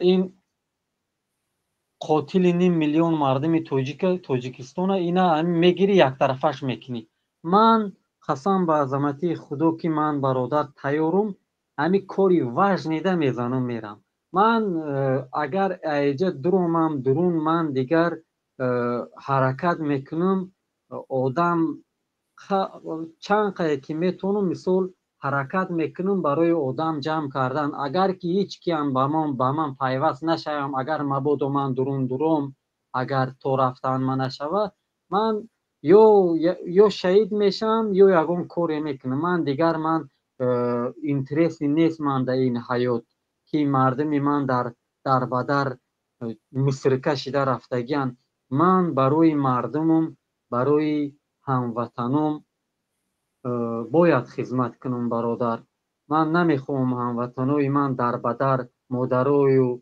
خواهران من سطرشون گیره این امام علی لعنت کرده. این کاری که این لعنتی کرده است به حد مثال کاری که کرد به حد بد است. بد این لعنت کرده رحم نکرد بر مادرای ما، رحم نکرد بر انسانایی که سال خورده هستند گرفته زندانیشون کرده. برای اوی ما باید حرکت کردن در کار. برادران مخالف باید سرجم شوند. اکای شرافالدین گدایف رفت، خیلی خرسند شدم افغانستان رفته. نم خیلی تشکیل کردن در کار. مثال باید دونیم طریق واتساپ طریق اون چی باید گپ زده کروچی کورا کنکریت میبردن در کورای. مثال کورا دیگر نمیشوه. خیلی این امام علی کیه خودش یک چوپانی لعنتی همین گرد و اطرافش میترسن. من پروست حیران میمونم برادر. من داجه درون مثال یک دو شناسوی ای کورکنوی دولتی بودن که 2012 بود شناس بود. من داجه امام علی گفتگیم که لعنتی ایزینو شدگی گفتگیم میخه کنکریت گفتگیم که من نمیدونستم که این هم خیلی فهمیدگی بودم. من گفتگی بودم نه که من گفتگی بودم که این آدم خوب نیست، این حرامی نوتوجیکای، این کار میکنه که با وضعیت بد گرفتار ما میکنه. نه که همین کارو شد گذشت. اکنون میگم من فرشته ایم. لیکن همین منین وقتی که مکتب میونه میخوندم من همین چیزا میگفتم. امکان دام میگفتم که این انسانی خوبی نیست. میگفتم این ای سال 90 بدتر میکنه. میگفتم چند سال پیش که من که 10-11 بودم، 9-10-11 مایده بود، 8-9 بودم که من میدونستم که این حرامی خرکه گوکلش میگفتم اینا. آره اوای برادر جان من پره نمیدونستم. اگر من پره میدونستم که مثال این قدر ظلم و این قدر قتلی کرده من هم مثال در همه درون میتونستم که یگان کاری دولتی درون مثال امنیت در یگان جا درون کاری کنم. من خیلی تعریف نمیکنم برادر عبیدالله اکجون. من انسانی که اگر مثال ظالم باشه مثال من گناه نداشته باشم من ظلم کنم من باید تسلیم. خیلی انسانی نیستم که من تسلیم شوم. من یک روم یعنی خیلی زده کشن اگر من هیچ تسلیم نمیشم. من انم خیلی اینم خیلی صغیره ایم برادر. من هیچ وقت تسلیم نمیشم. اگر که من میدونستم من همون وقت یا نابود میشدم یا نابودش میکردم. لعنتیا پروست من نمیدونستم. من بچه او قدر میونه سالم تقریبا نگویم مثال میونه سالم فهمی. اگر اکای الماز میدون 34-35 ساله بچه ایم. من میتونستم کاری کنم وقتی اگر که من میدونستم حرامیه یا میکشتن من یا یگون کارش میکردم حرامیه. این دبرش استودیان امنیتی و مثال من چند تاشا گرفت زندانی که پارت افتاد رنگ مرغان حرامو مثال همینه چیه که هم یک چوپونی لعنتی عقلشی چه نمیگیره. هم یک خرکله میترسن یگون کوری نمیکنن. من حیرانم پروسته طرفداران خودش گرفته زندانی کرد. آیا هم قدر آدمم بیرو لیسک نو آدم میشیده. اوخی این کاری که میکنن وابشه طوری نمیگیره. مردم مویا در حقیقت این امام علی ترسو کات پارتوف. من پروست حیران میشم کورکنوی دولتی دکی گنرالاش چی دمو وزیراش چی امنیتیاش. من حیرانم که مثال زیدی هوای هم در همون درون هستن. هوایو یگون کوری کرده نمیتونن. همین چیز ده من حیران میشم که مثال در اختیار مثال یک چست دارن کماندیروی چست. هوایو ترسیده استودیان اونا شو برای ای کیه که همی این یک آدم ایوخی لعنتی این اوخی خودش پیشو گرفته خودش خدا گفته است مردم همه بدین کات پارتوف. یک سبب بدبختی همه بدبختی همین است که برادر مویا این توانست که در 33 سال مویا مردم بسواد کرد اساساً در بزید اسلام جنگ کرد ملای به هر حیله به هر تهمت گرفت زندانی کرد مثال ملای گرفت مته خودش ساخته همه ترسون بعد آدمو مردم بسواد کرد توانست که 33 سال حکمرانی کنه منطقه به منطقه جدا کرد برادر مویا منطقه به منطقه جدا کرد اینشا گفت ریگری و اینشا گفت کلوبی اینشا گفت زرافشانی و بدخشانی حصاری برای اوای مردم ازبک گفت و قرغیز گفت و قلاق گفت و نگفت که مثال مردم این مردم که مثال من 33 ساله‌ام من مثال 34 35 ساله مثال مردم وقتی که این مثال هم خیلی یک انسان تربیت میکنه مثال مکتب میروی درس میخونیم گویا که فلانی گنده گفتن گیره همو جوانای یوشه که هسته در همو منطقشون در همو کلاشون همو چیه زبس میکنن همگان ای گنده باید چی گفته اینش قلق اینش ازبک اینش توجیک اینش ریگری اینش کلوبی اینم خیلی کار پارتوف مردم بسواد کرد حاضر مثال حکومتش طولانی شده برادر حکومتش طولانی کرده حاضر اگر ای گوه او طرف میره با گوه ای طرف میره مردم برای اوای برادر جان اصلی اساساً کار ما باید کنیم که مخالفین که مثال روشاد گپ میزنن میبروین برنامه دا گپ میزنن این همین مخالفونه که مثال حکومت میدونه همینو باید همشان این خیل یک دست شوند یک پنجه شوند هدف ما تنها امام علی اکای عبیدالله هدف ما تنها امام علی شود بعد وای اگر مثال تو کتی دیگرش دشمنی بعد چکوری میکنین اونشا عقل خطون فراست خطون حاضر دشمن اساسی ما امام علی این مویا خونی مویا خورده سوده ای لعنتی این مردم وطن مونا فروخته ای لعنتی این با کسی رحم نمیکنه اگر گویم که این از نسل توجیک نیست از نسل چنگیز است این از همون نسل خودش یا مثلا در همون ملت خودش رحم نمیکنه مثلا اگر گویم که مثلا این گویم قلغای پدرش قلغای گویم اگر در همون ملت خودش رحم نمیکنه این مردم توجیکستان نمیخواه که آسوده زندگی کنن همش پرابلم کرگی همش با پرابلم خودش آوره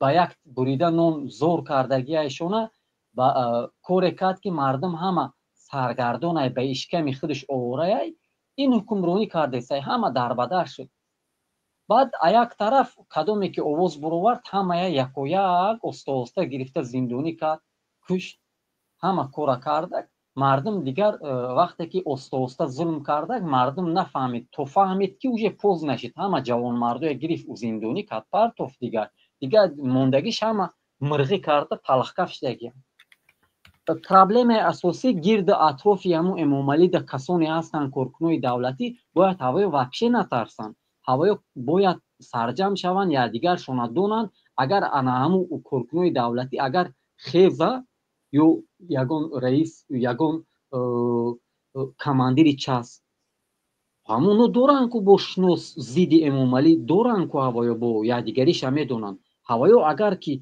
مردم خیزن مردم خودش اتومات چیز که میخیزه امام علی هم جو با جو میقپش نه گرفته میتونه یگون کار کردن نمیتونه اوخی همین کیه که امام علی لعنتی که همین میترسن قسم به عظمت خدا اگر من دارم پیش همین باشم کو کوری کرگی من میکنم پروستاوزی همجا من گپ میزنم مثل یا خیل مخالفین یا خیل برادرو میگن که پشتی اکران گپ میزنه نه من گپ کانکریت نشه گفته استم من گپی گفتگی نیستم مردم برادر عزیز حرفایی که خودت میگوی واقعا باید ما بروی ما متاسفانه در یک حالت قرار گرفتیم که وحشت رو در دل خود، ترس در دل خود جا کردیم، از همین جای خودمون نمیخیزیم بریم برویم. مثلا هر حرفی که میزنیم میگه میترسیم از همه چیز، در حالی که پروردگار میگه که انفروا خفافا و ثقالا و جاهدوا باموالکم و انفسکم فی سبیل الله ذلکم خیر لکم ان کنتم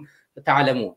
میگه که برخیزید، پروردگار میگه که انفروا برخیزید، فرقی نمیکند، میگه برخیزید، یعنی این آیت دعوت میکنه بر بخیزید در هر حالت، نوابسته از شرایطی که دارید، چه در حالت پیری است، چه در حالت کسلی، چه در حالت سختی، چه در حالت آسانیت، بر بخیزید برای جهاد، بخیزید و انفسکم فی سبیل الله، در راه خدا برایید، بعد و به اموالکم و انفسکم، به نفس خود، به مال خود، به همه خود، ذلکم خیر لکم تعلمون، برای شما این کار بهتر است اگر دانید. ما باید در راه پروردگار برای مبارزه بریم و هر لحظه که ما ترس رو در دل خود جای کردیم، اون زمان هیچ وقت پروردگار برای ما و شما نصرت نمیده. اگر ما راه را انتخاب میکنیم که بر بگردیم در تاجیکستان مبارزه رو ببریم، باید بدونیم که ما یگانه راه همون چی است؟ مبارزه است. یگانه کاری که ما میتونیم انجام بدیم این چی است؟ انقلاب در تاجیکستان است. ما چگونه میتونیم در تاجیکستان انقلاب کنیم بدون رفتن و مبارزه بردن؟ ما یگان کار کردن نمیتونیم. پروردگار در آیت دیگه سوره بقره میگه که خدا هیچ کس رو بجز به اندازه تواناییش وظیفه دار نمیکند. ما را امروز وظیفه دار کرده است که برویم در راه مقدس بجنگیم، باید برویم مبارزه ببریم، باید برویم این ظلم از سر مردم تاجیک گم کنیم. برادر جان، ببین وقتی که ما این حرف رو میزنیم معنی او را ندارد که ما خودمون این کار نمیکنیم. اگر این امروز ما و شما برویم احساس کنیم که ما اتحادیم، سرجمعیم، در کنار ما هستند برادرها و میروند به خاطر ما جانشون میتین، نه اینکه ما را میفروشن، ما این همین روز سفر میکنیم و میریم و در مقابل این همین ظلم میجنگیم. طوری میگی برادر جان، من همین یا بعضی حالاتو یا تعداد انسان ها میگن که نه، طرف دیگر یعنی اموالی رحمان در نظر میگیرن او را مسلمان است، این را مسلمان است. ما چگونه میریم جنگیم؟ وقتی در آیت دیگری پروردگار میگه در سوره حجرات که اگر گروه مؤمنان با هم دیگر میجنگن کوشش کنید با اونها صلح بیارید و اگر یک گروه دیگه اش که تجاوز میکند در مقابل تجاوزگرش بجنگید. که اموالی رحمان امروز با تمام مقدسات در این جنگی که داریم میجنگه، مبارزه میبره. ما برای صلح، آزادی و برای بهتر ساختن وضعیت ما امروز جنگی دستاده مبارزه میبریم. پس باید ایستاد، مبارزه برد، تاجیکستان رو از دست این ظالم نجات داد، وگرنه این همین گونه رفتن میگیریم، این همین گونه جنگ اموالی رحمانوف بر علیه دین، بر علیه ارزش‌ها، بر علیه مردم در تاجیکستان ادامه می‌یابد. ما و شما هر روز برای خودمون برای فردا دعوت میکنیم، بعدا میگیم که فردا در تاجیکستان دیگرگونی میاد، ولی هیچ وقت در تاجیکستان دیگرگونی نمیاد تا زمانی که ما و شما مبارزه را نبریم. در تاجیکستان دیگرگونی هم نیاریم. تا زمانی که امام علی هسته هیچ دیگرگونی نمیشه در اوجا. تا زمانی که بجنگیم در مقابل به جنگ نمیشه برادرها. از جنگ نباید ترسید. ما اینمی در اول برنامه چند بار اشاره کردیم که 5000 6000 فقط در جنگ سوریه از تاجیکستان برده کشته شد. 1000 نفر دیگه امروز در جنگ اوکراین میجنگه. از اوکراین نام و فامیل و همه اسنادش نشر کرد. زیاده از 1000 نفر از جانب روسیه در جنگ اوکراین اشتراک داره. از طرف اوکراین با چند نفر دیگه تاجیک اشتراک داره. همین است. اگر ما برای وطن خودمون، ما چرا باید بریم در جنگ‌های خارجی بریم جنگ کنیم؟ کدام نفر در همین جنگ روسیه اوکراین برای اشتراک نه شهید میشه؟ به خاطر چی میروند میجنگند؟ یک روس کشتن چه ارزشی دارد؟ باید ما برای وطنمون، برای ملتمون، برای سرزمینمون باید بریم جنگیم. به ناموس، به شرف جنگ اوکراین کجا میره؟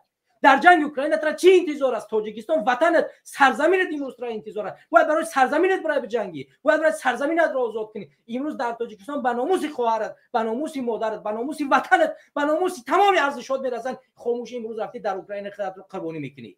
امروز میره در کراکو سیتی میره حمله میکنی. چرا امروز وطنت انتظار در وطن ظلمت کرده شدن؟ یعنی چی ناموس امروز در وطن مونده است؟ خواهرت رو در روز روشن میاد میگه روی مالت رو از سرت بگیری، در داخل وطن مسجدت میاد میگه ملا امامت رو فلان کنم. امروز نشستی خاموش نگاه انتظاری. ملائم اومد را خورد میکند، خواهر تا رویسریش رو میگیرد، در قج گوجه 1000 نوار است، ریشی برادر را میرد در داخل اداره های پلیس از سرش میگیرد. خاموشی اختیار کرده و در مقابل همین ظالم نمیجنگی. بعد دیوسی را انتخاب کرده، حرف نمیزنی. پس از کدام جهاد، از کدام مبارزه کجا میروی شما بیناموزه در جنگ‌های دیگر کشور رو اشتراک میکنی؟ بیا بریم وطن رو اصلاح کنیم، بیا وطن رو آزاد کنیم. در سال 2014 وقتی که ما میخواستیم در تاجیکستان یک دیگرگونی به میان میاریم، یک گروه از تاجیکستان بناموس، از تاجیک‌های بناموس کانال شدن به دولت اسلامی دعوت کردن که 6000 تاجیک بردن در اونجا کشتن. اگر این تاجیک‌ها میرفتن برای تاجیکستان می‌جنگیدن، برای آزادی وطن می‌جنگیدن، مبارزه می‌بردن، امروز در این گونه غفلت قرار نداشتیم. همون روز یک از بانوسوفوسترین دامله‌های اهل سنت دکتر عمرا یک حرفی خیلی خوبی را گفت که جهاد میکنید امروز در تاجیکستان جهاد کنید، آبادی میخواید در تاجیکستان آبادی کنید، آزادی میخواید در تاجیکستان آزادی کنید. برای فلسطینی مجاهد فلسطینی نیروی آدم در کار نیست، برای مجاهدی سوریگی نیروی انسانی در کار نیست. اونا انسان دارن، شهرونداشو خیلی زیادن، برای اونا پول در کاره، برای اونا مال در کاره، برای اونا تجهیزات لازمی در کاره. اگر تو میخوای باید وطن خودت رو اول بسازی، باید در وطن خودت اول مبارزه رو ببری، وطن خودت رو بسازی. همون حدیث مشهوری رسول خدا صلی الله علیه و سلم هست که بگه اگر میخوای صدقه کنی اول در نزدیکترین آدمی خودت صدقه کن، در نزدیکترین انسانت. اگر که نزدیکترین انسان نزدیک خودت نداره، در همسایه خودت صدقه کن. همسایه خودت نداره، در دهات خودت نداره، در جماعت خودت نداره، در شهر خودت پیدا کن اول. بعد بالاتر برم. ما باید اول وطن خودمون رو آزاد کنیم، در وطن خودمون اول دیگرگونی به میان بیاریم، بعد بر بخیز مرگ جای دیگه رفتنیم. وطن خودمون رو امروز گذاشتیم رفتیم در چون چیکار داریم؟ بیاید وطن رو از اینجا نجات بدیم، ناموس خودمون رو حفظ کنیم. برادر رو ناموسی امروز در ذلت قرار گرفته است. امروز مردم تاجیکستان یک قسمتش دیوسی رفته است. امروز از تعریف، توصیف و چاپلوسی دیگر کار انجام دادن نمیتونن. کدام انقلاب رو وقتی ما و شما اینقدر چاپلوسی رو میبینیم، اینقدر دیوسی رو میبینیم صحبت خواهیم کرد؟ 4 نفر دیگه که ناموس هدف دارن اینجا نشستن، بر نمیخیزن بر بگردیم بریم وطن آزاد کنیم. ما تعداد امروز کسایی که به این عقیده آزادی تاجیکستان هستیم به انگوش شماریده میشود. باید بر بخیزیم احتیاج بریم تاجیکستان آزاد کنیم، وگرنه این همین گونه رفتن میگیریم، این همین گونه بیناموس، این همین گونه دیوس، این همین گونه بشرافتی، این همین گونه ذلت رو میپذیریم، این همین گونه رفتن میگیریم و هیچ دیگرگونه به میان نمیآید. و یا تعداد قلم به دستان دیگه میآیند، ما را مینویسن که بله اینا چیکار کردن، تروریست شدگن و فلانی بیعت کردن، فلانیش از راه دینی میرفت. خب تو از دیگر راهش نرفتی، برای ما اجازه تی از دیگر راه ببریم دیگرگون کنیم. 40-50 سال میشود برای ما وعده خودمون در تاجیکستان آزادی میاد. از کدام راه؟ از فلان راهی که باید مردم بخزن انقلاب کنن. این مردم نمیخزن، باید راه دیگه شه و روش های دیگه شه آموخت. اگر ایدئولوژی دیگر نباشد، این مردم را بیدار نکرد، ایدئولوژی دیگرش رو بگیر، راه دیگرش نبود راه دیگرش رو، فرصت دیگرش نبود فرصت دیگرش رو بگیر. ولی در تاجیکستان دیگرگونی به میان بیار. تا کی ما باید بترسیم؟ فلان اسم نگه که من میترسم، فلان کشور نره که من میترسم، فلان. خب دیگه میترسی کجا ترس است دیگه؟ اوخی کجای دیگه ترسش مونده است؟ 6-7 هزار تاجیکستانی در این چند سال در جنگ‌های دیگر کشته میشود. این تقریبا نمیشه اوخی. برادر سبب همه بدبختی امام علی مردم گمراه شدگی، مردم ملایی که نابود کرد و همین دین میترسه. امام علی ده دشمن مسلمانای، دشمن مردم مسلمانای. مردم گمراه شدگی، مردم بی‌سواد شدگی، مردم نمیفهمه. شورنوکیش که پس شد، بعد گمراه کشید، نمیدونه چه میره و جنگ دیگه جو وطن ایجا موندگی کی این گجای فکر میکنه یعنی خیلی میشوده دیگه. این لعنت کرده. برادر جان شخصا من آواز من مثال ممکن فکر کنی که مثال پس پرده گپ میزنه، مثال هوایی گپ میزنه. نه، من کم موندگی برادر. من اگر درون کوری کرگی من میکنم، بعد همونجا بعد میفهمی. من درون من گلگو میدوزم، یا این طرفه میشم یا نیست میشم، یا مردم یا میخیزه یا اون گپ میشه. انشالله لیکن کم موندگی انشالله و رحمان. من درم این لعنت کرده تو رفتن من یگون چی نشوه. اکوش پروردگار میدونه من وحشه نمیترسم برادر و بایدلو. من قسم به عظمتی خدا من درون باید درونده کار کنم برادر باید درونده کار من کنم من اینجا در اومدم просто بفایده اینجا در من برومم من باید درون من نمیترسم درونده کار باید کنم من روشو گپ میزنم مردم کتی این خیلی قبط بغم خیلی شناسم کدی گپ زده آدمای شناسای کلان کارکنای دولتی هم هست که میرم کانکریت نی عدل نکتشون گپ میزنم این هم خیلی گپ میزنم کار میکنم که نیوه او برای حرامزاده کار میکنم که همی گلگوش میدوزم انشالله اگر تو رفتنی من نشوه کار میکنم لعنتی ممالی سک تو دونگی کارت میکنم که لعنتی همی قسمتی مانده میشوه اگر تو رفتنی من نشوه لعنتی یک طرفه میشوی برادر جان دل شکسته نشوین باید سرجم شوین برنامه داکای برادرو دروی انوخی برادروی مبوریز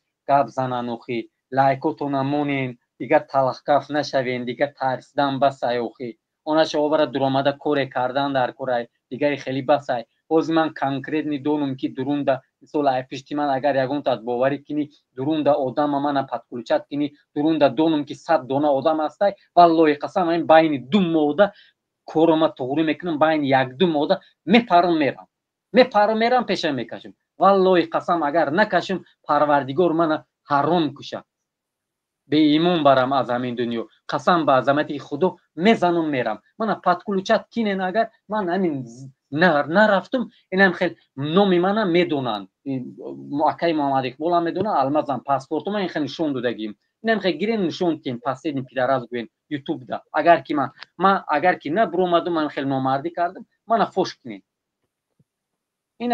اینا من گپ زدستم من اگر آدم هسته درونده من ایجا میرم پتکلچت میکنم شناسم با کچون گپ میزنم یک هسته گپ میزنم نترسیدم میبرم برزه میبرم اقفم خیزم تمام انشالله برادر حتما صحبت میکنیم میبینیم انشالله جوابای تشکیل شود اگر جریان ها پیش بره حتما چون این کارهای عملی صورت میگیره همین که یک مخالف علاقه به یک کشور سفر کرد خودش یک فولی نیک است و امیدواریم که از همین سفر دیگر مخالفا یک درس عبرت میگیرن و از همون کرسی که طوری که الماس گفت از همون کرسی که در اون نشستن سالها بر نمیخیزن و از اروپا بیرون نمیروند رفت و آمدها آغاز مییابد و از همین طریق ما و شما میتونیم در تاجیکستان یگون دیگرگونی به میان میاریم وگرنه همین گونه نشستن ها ادامه خواهد کرد و همین گونه خاموشی ها ادامه خواهد کرد و هیچ دیگرگونی در جامعه به میان نمیاد و ما بایدم اولین کاری که میکنیم این همین راهبران مخالفان و این همین اشخاصی که در همینجا قرار دارن سالها وعده انقلاب میتن باید برخیزن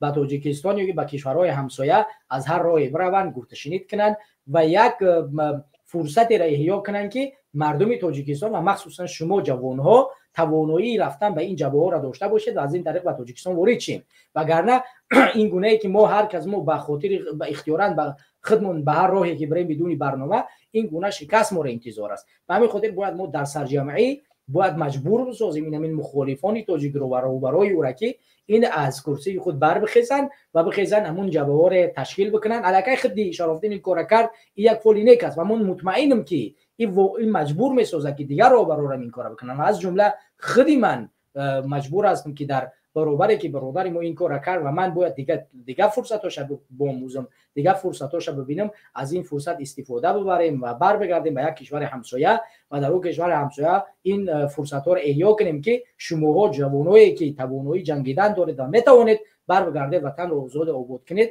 و اونجا بر بگردید و بتونید وطن رو بسازید اگر که تنها فعالیت ما در کشورهای همسایه با یک دفتری باشد که با یک نشستی باشد که ما بکنیم این کافی نیست ما باید در کشورهای همسایه اونقدر اونها رو مطمئن بسازیم که اونها برای ما اجازه فعالیت کامل رو بدهند که ما بتوانیم کاملا مثل سال 1992 فعالیت داشتیم اون گونه فعالیت کنیم که بتوانیم تاجیکستان رو آباد کنیم برادر ریگاری سلامت باشه اگر اجازه باشه دیگه 4 مصرع در همین سگا گفتگیم خواهی پیش با همین خانم برای سگا شعر ما این سگ دیلان به کرسی خود می بالند با خشم و غرور خود خوشحالند روزی بشود به خاک یکسان شوند در خشم مردم مظلوم گرفتار شوند انشالله امام علی سگ شکستید نزدیک شکستید میتیم زنده و سلامت باشید.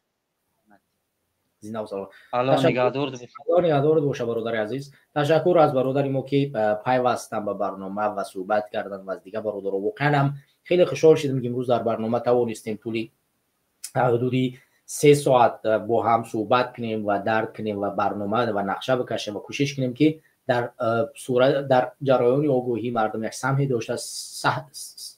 سهمی داشته باشیم و در آینده کوشش تلاش بکنیم که این حرفای ما به عمل تبدیل بیاید و سفرهای ما به کشورهای همسایه و کشورهای نزدیکی تاجیکستان صورت بگیرد و بتوانیم یک دگرگونی رو در جامعه تاجیکستان به میان بیاریم. اگر حکومت امالی رحمانوف امروز میخواهد دگرگونی را به میان بیارد، فرصت دارد، یک مدت کوتاهی میتواند تغییرات به میان بیارد و کاملا ساختار را تغییر بدهد و یا اینکه که اگر ملت تاجیک و مردم تاجیکستان میخواهند دگرگونی در داخل وطن بیاید، امروز فرصت است که بر بخیزن به میدان و انقلاب بکنن و اگر این فرصت ها به میان نآمد و یا اینکه هر کسی دیگه ای که در شاخه نظامی کار میکنه در تاجیکستان و میخواهد تاجیکستان آباد شود و دگرگون شود و در کوتاه‌ترین فرصت این کار انجام بدهد که نیاز به از دیگر طریق در آمدن به تاجیکستان نشود، وگرنه امکان دارد که هر فرصتی را هر مخالفان تاجیک استفاده خواهند کرد و برای بازگشت به تاجیکستان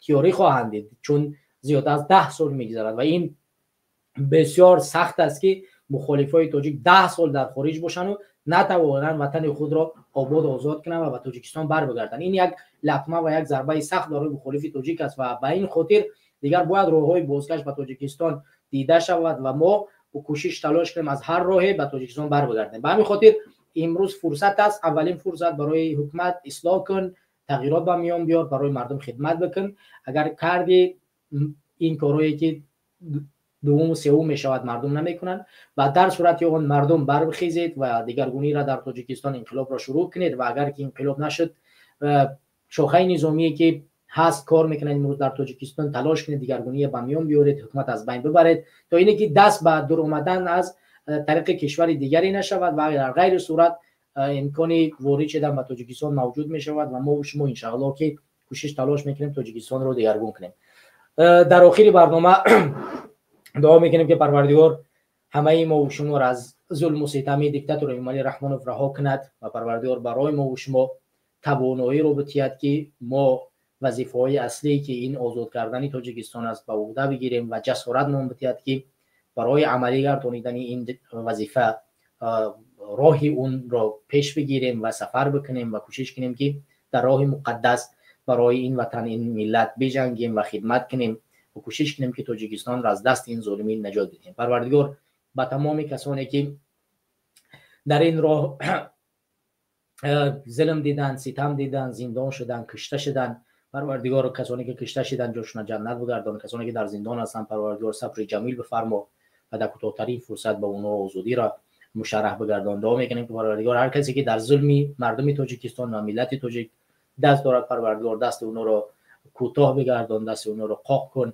و پروردگار برای کسانی که در راه مبارزه و آزادی تاجیکستان نیت نیک دارند و میخواهند تاجیکستان آزاد شود، آباد شود، پیشرفت کند، پروردگار آنها را مشرح بگردان، نیروشون بده، از دیدگاه مالی برای اونها، از دیدگاه هر اطرافی هست برای اونها فراهم بساز، مهیا بساز که اونها بتوانند به تاجیکستان بر بگردن و وظیفه‌ای را به دست بگیرن که به این ملت، به این کشور، به این سرزمین خدمت بکنن. ما دیگر وقتی زیادی شما را نمیگیریم برادران و هم‌یاران عزیز، ما زیاده از تقریبا 3 ساعت یعنی 3 ساعت 254 دقیقه در پخش مستقیم هستیم و بسیار خسته شدیم. همونطوری که می‌بینید اوضاعمون هم گرفت از زیاد صحبت کردن. در آخر برنامه به نظرم کمی بلندتر صحبت کردم و کوشش میکنیم که انشاءالله برنامه کوتاه‌تر باشد چون خسته کننده نباشد برای بینندگان. ما بریم صحبت‌های خصوصی با دیگه برادران صحبت کنیم، ببینیم که انشاءالله همین که میتوانیم برای آبادی و آزادی تاجیکستان نقشه ها بکشیم، برنامه ها مدب بسازیم و بتوانیم که انشاءالله به تاجیکستان برگردیم، با سر بلند تاجیکستان رو اداره کنیم و نگذاریم که هر بی‌نسب، هر کثیف، هر ناتوان در سر حاکمیت قرار بگیرد و هر کاری که میخواهد دیرش انجام بدهد، نه اون چیزی را که ملت میخواهد، نه اون چیزی را که مردم میخواهد، نه اون چیزی را که خدا میخواهد، بلکه اون چیزی را که خودشون میخواهد اون کارا میکنن.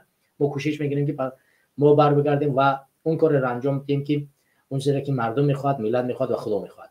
ما دعا میکنیم پروردگار ما را به این راه استوار بگرداند و اراده قوی و ایمان کامل مومتیت که به تاجیکستان برگردیم. دیگر همه شما هموطنان به خدا میسپارم تا برنامه‌های بعدی شما را پروردگار در امان خود نگه بدارد و از همه شما عذر میخوام اگر حرف زده باشم که شما را رنجالیده باشیم و امیدوارم که شما برنامه را دستگیری میکنید، لایک میگذارید، پلیلیست میکنید و بیننده بیشتری به برنامه ما جلب میشه و تا اینکه ما بتوانیم با اون هدف اصلی تاجیکستان آزاد است به اون برسیم. تاجیکستان آزاد، با نیت آزاد، به سوی تاجیکستان آزاد. شما را به خدا میسپارم. سلام علیکم و رحمت الله.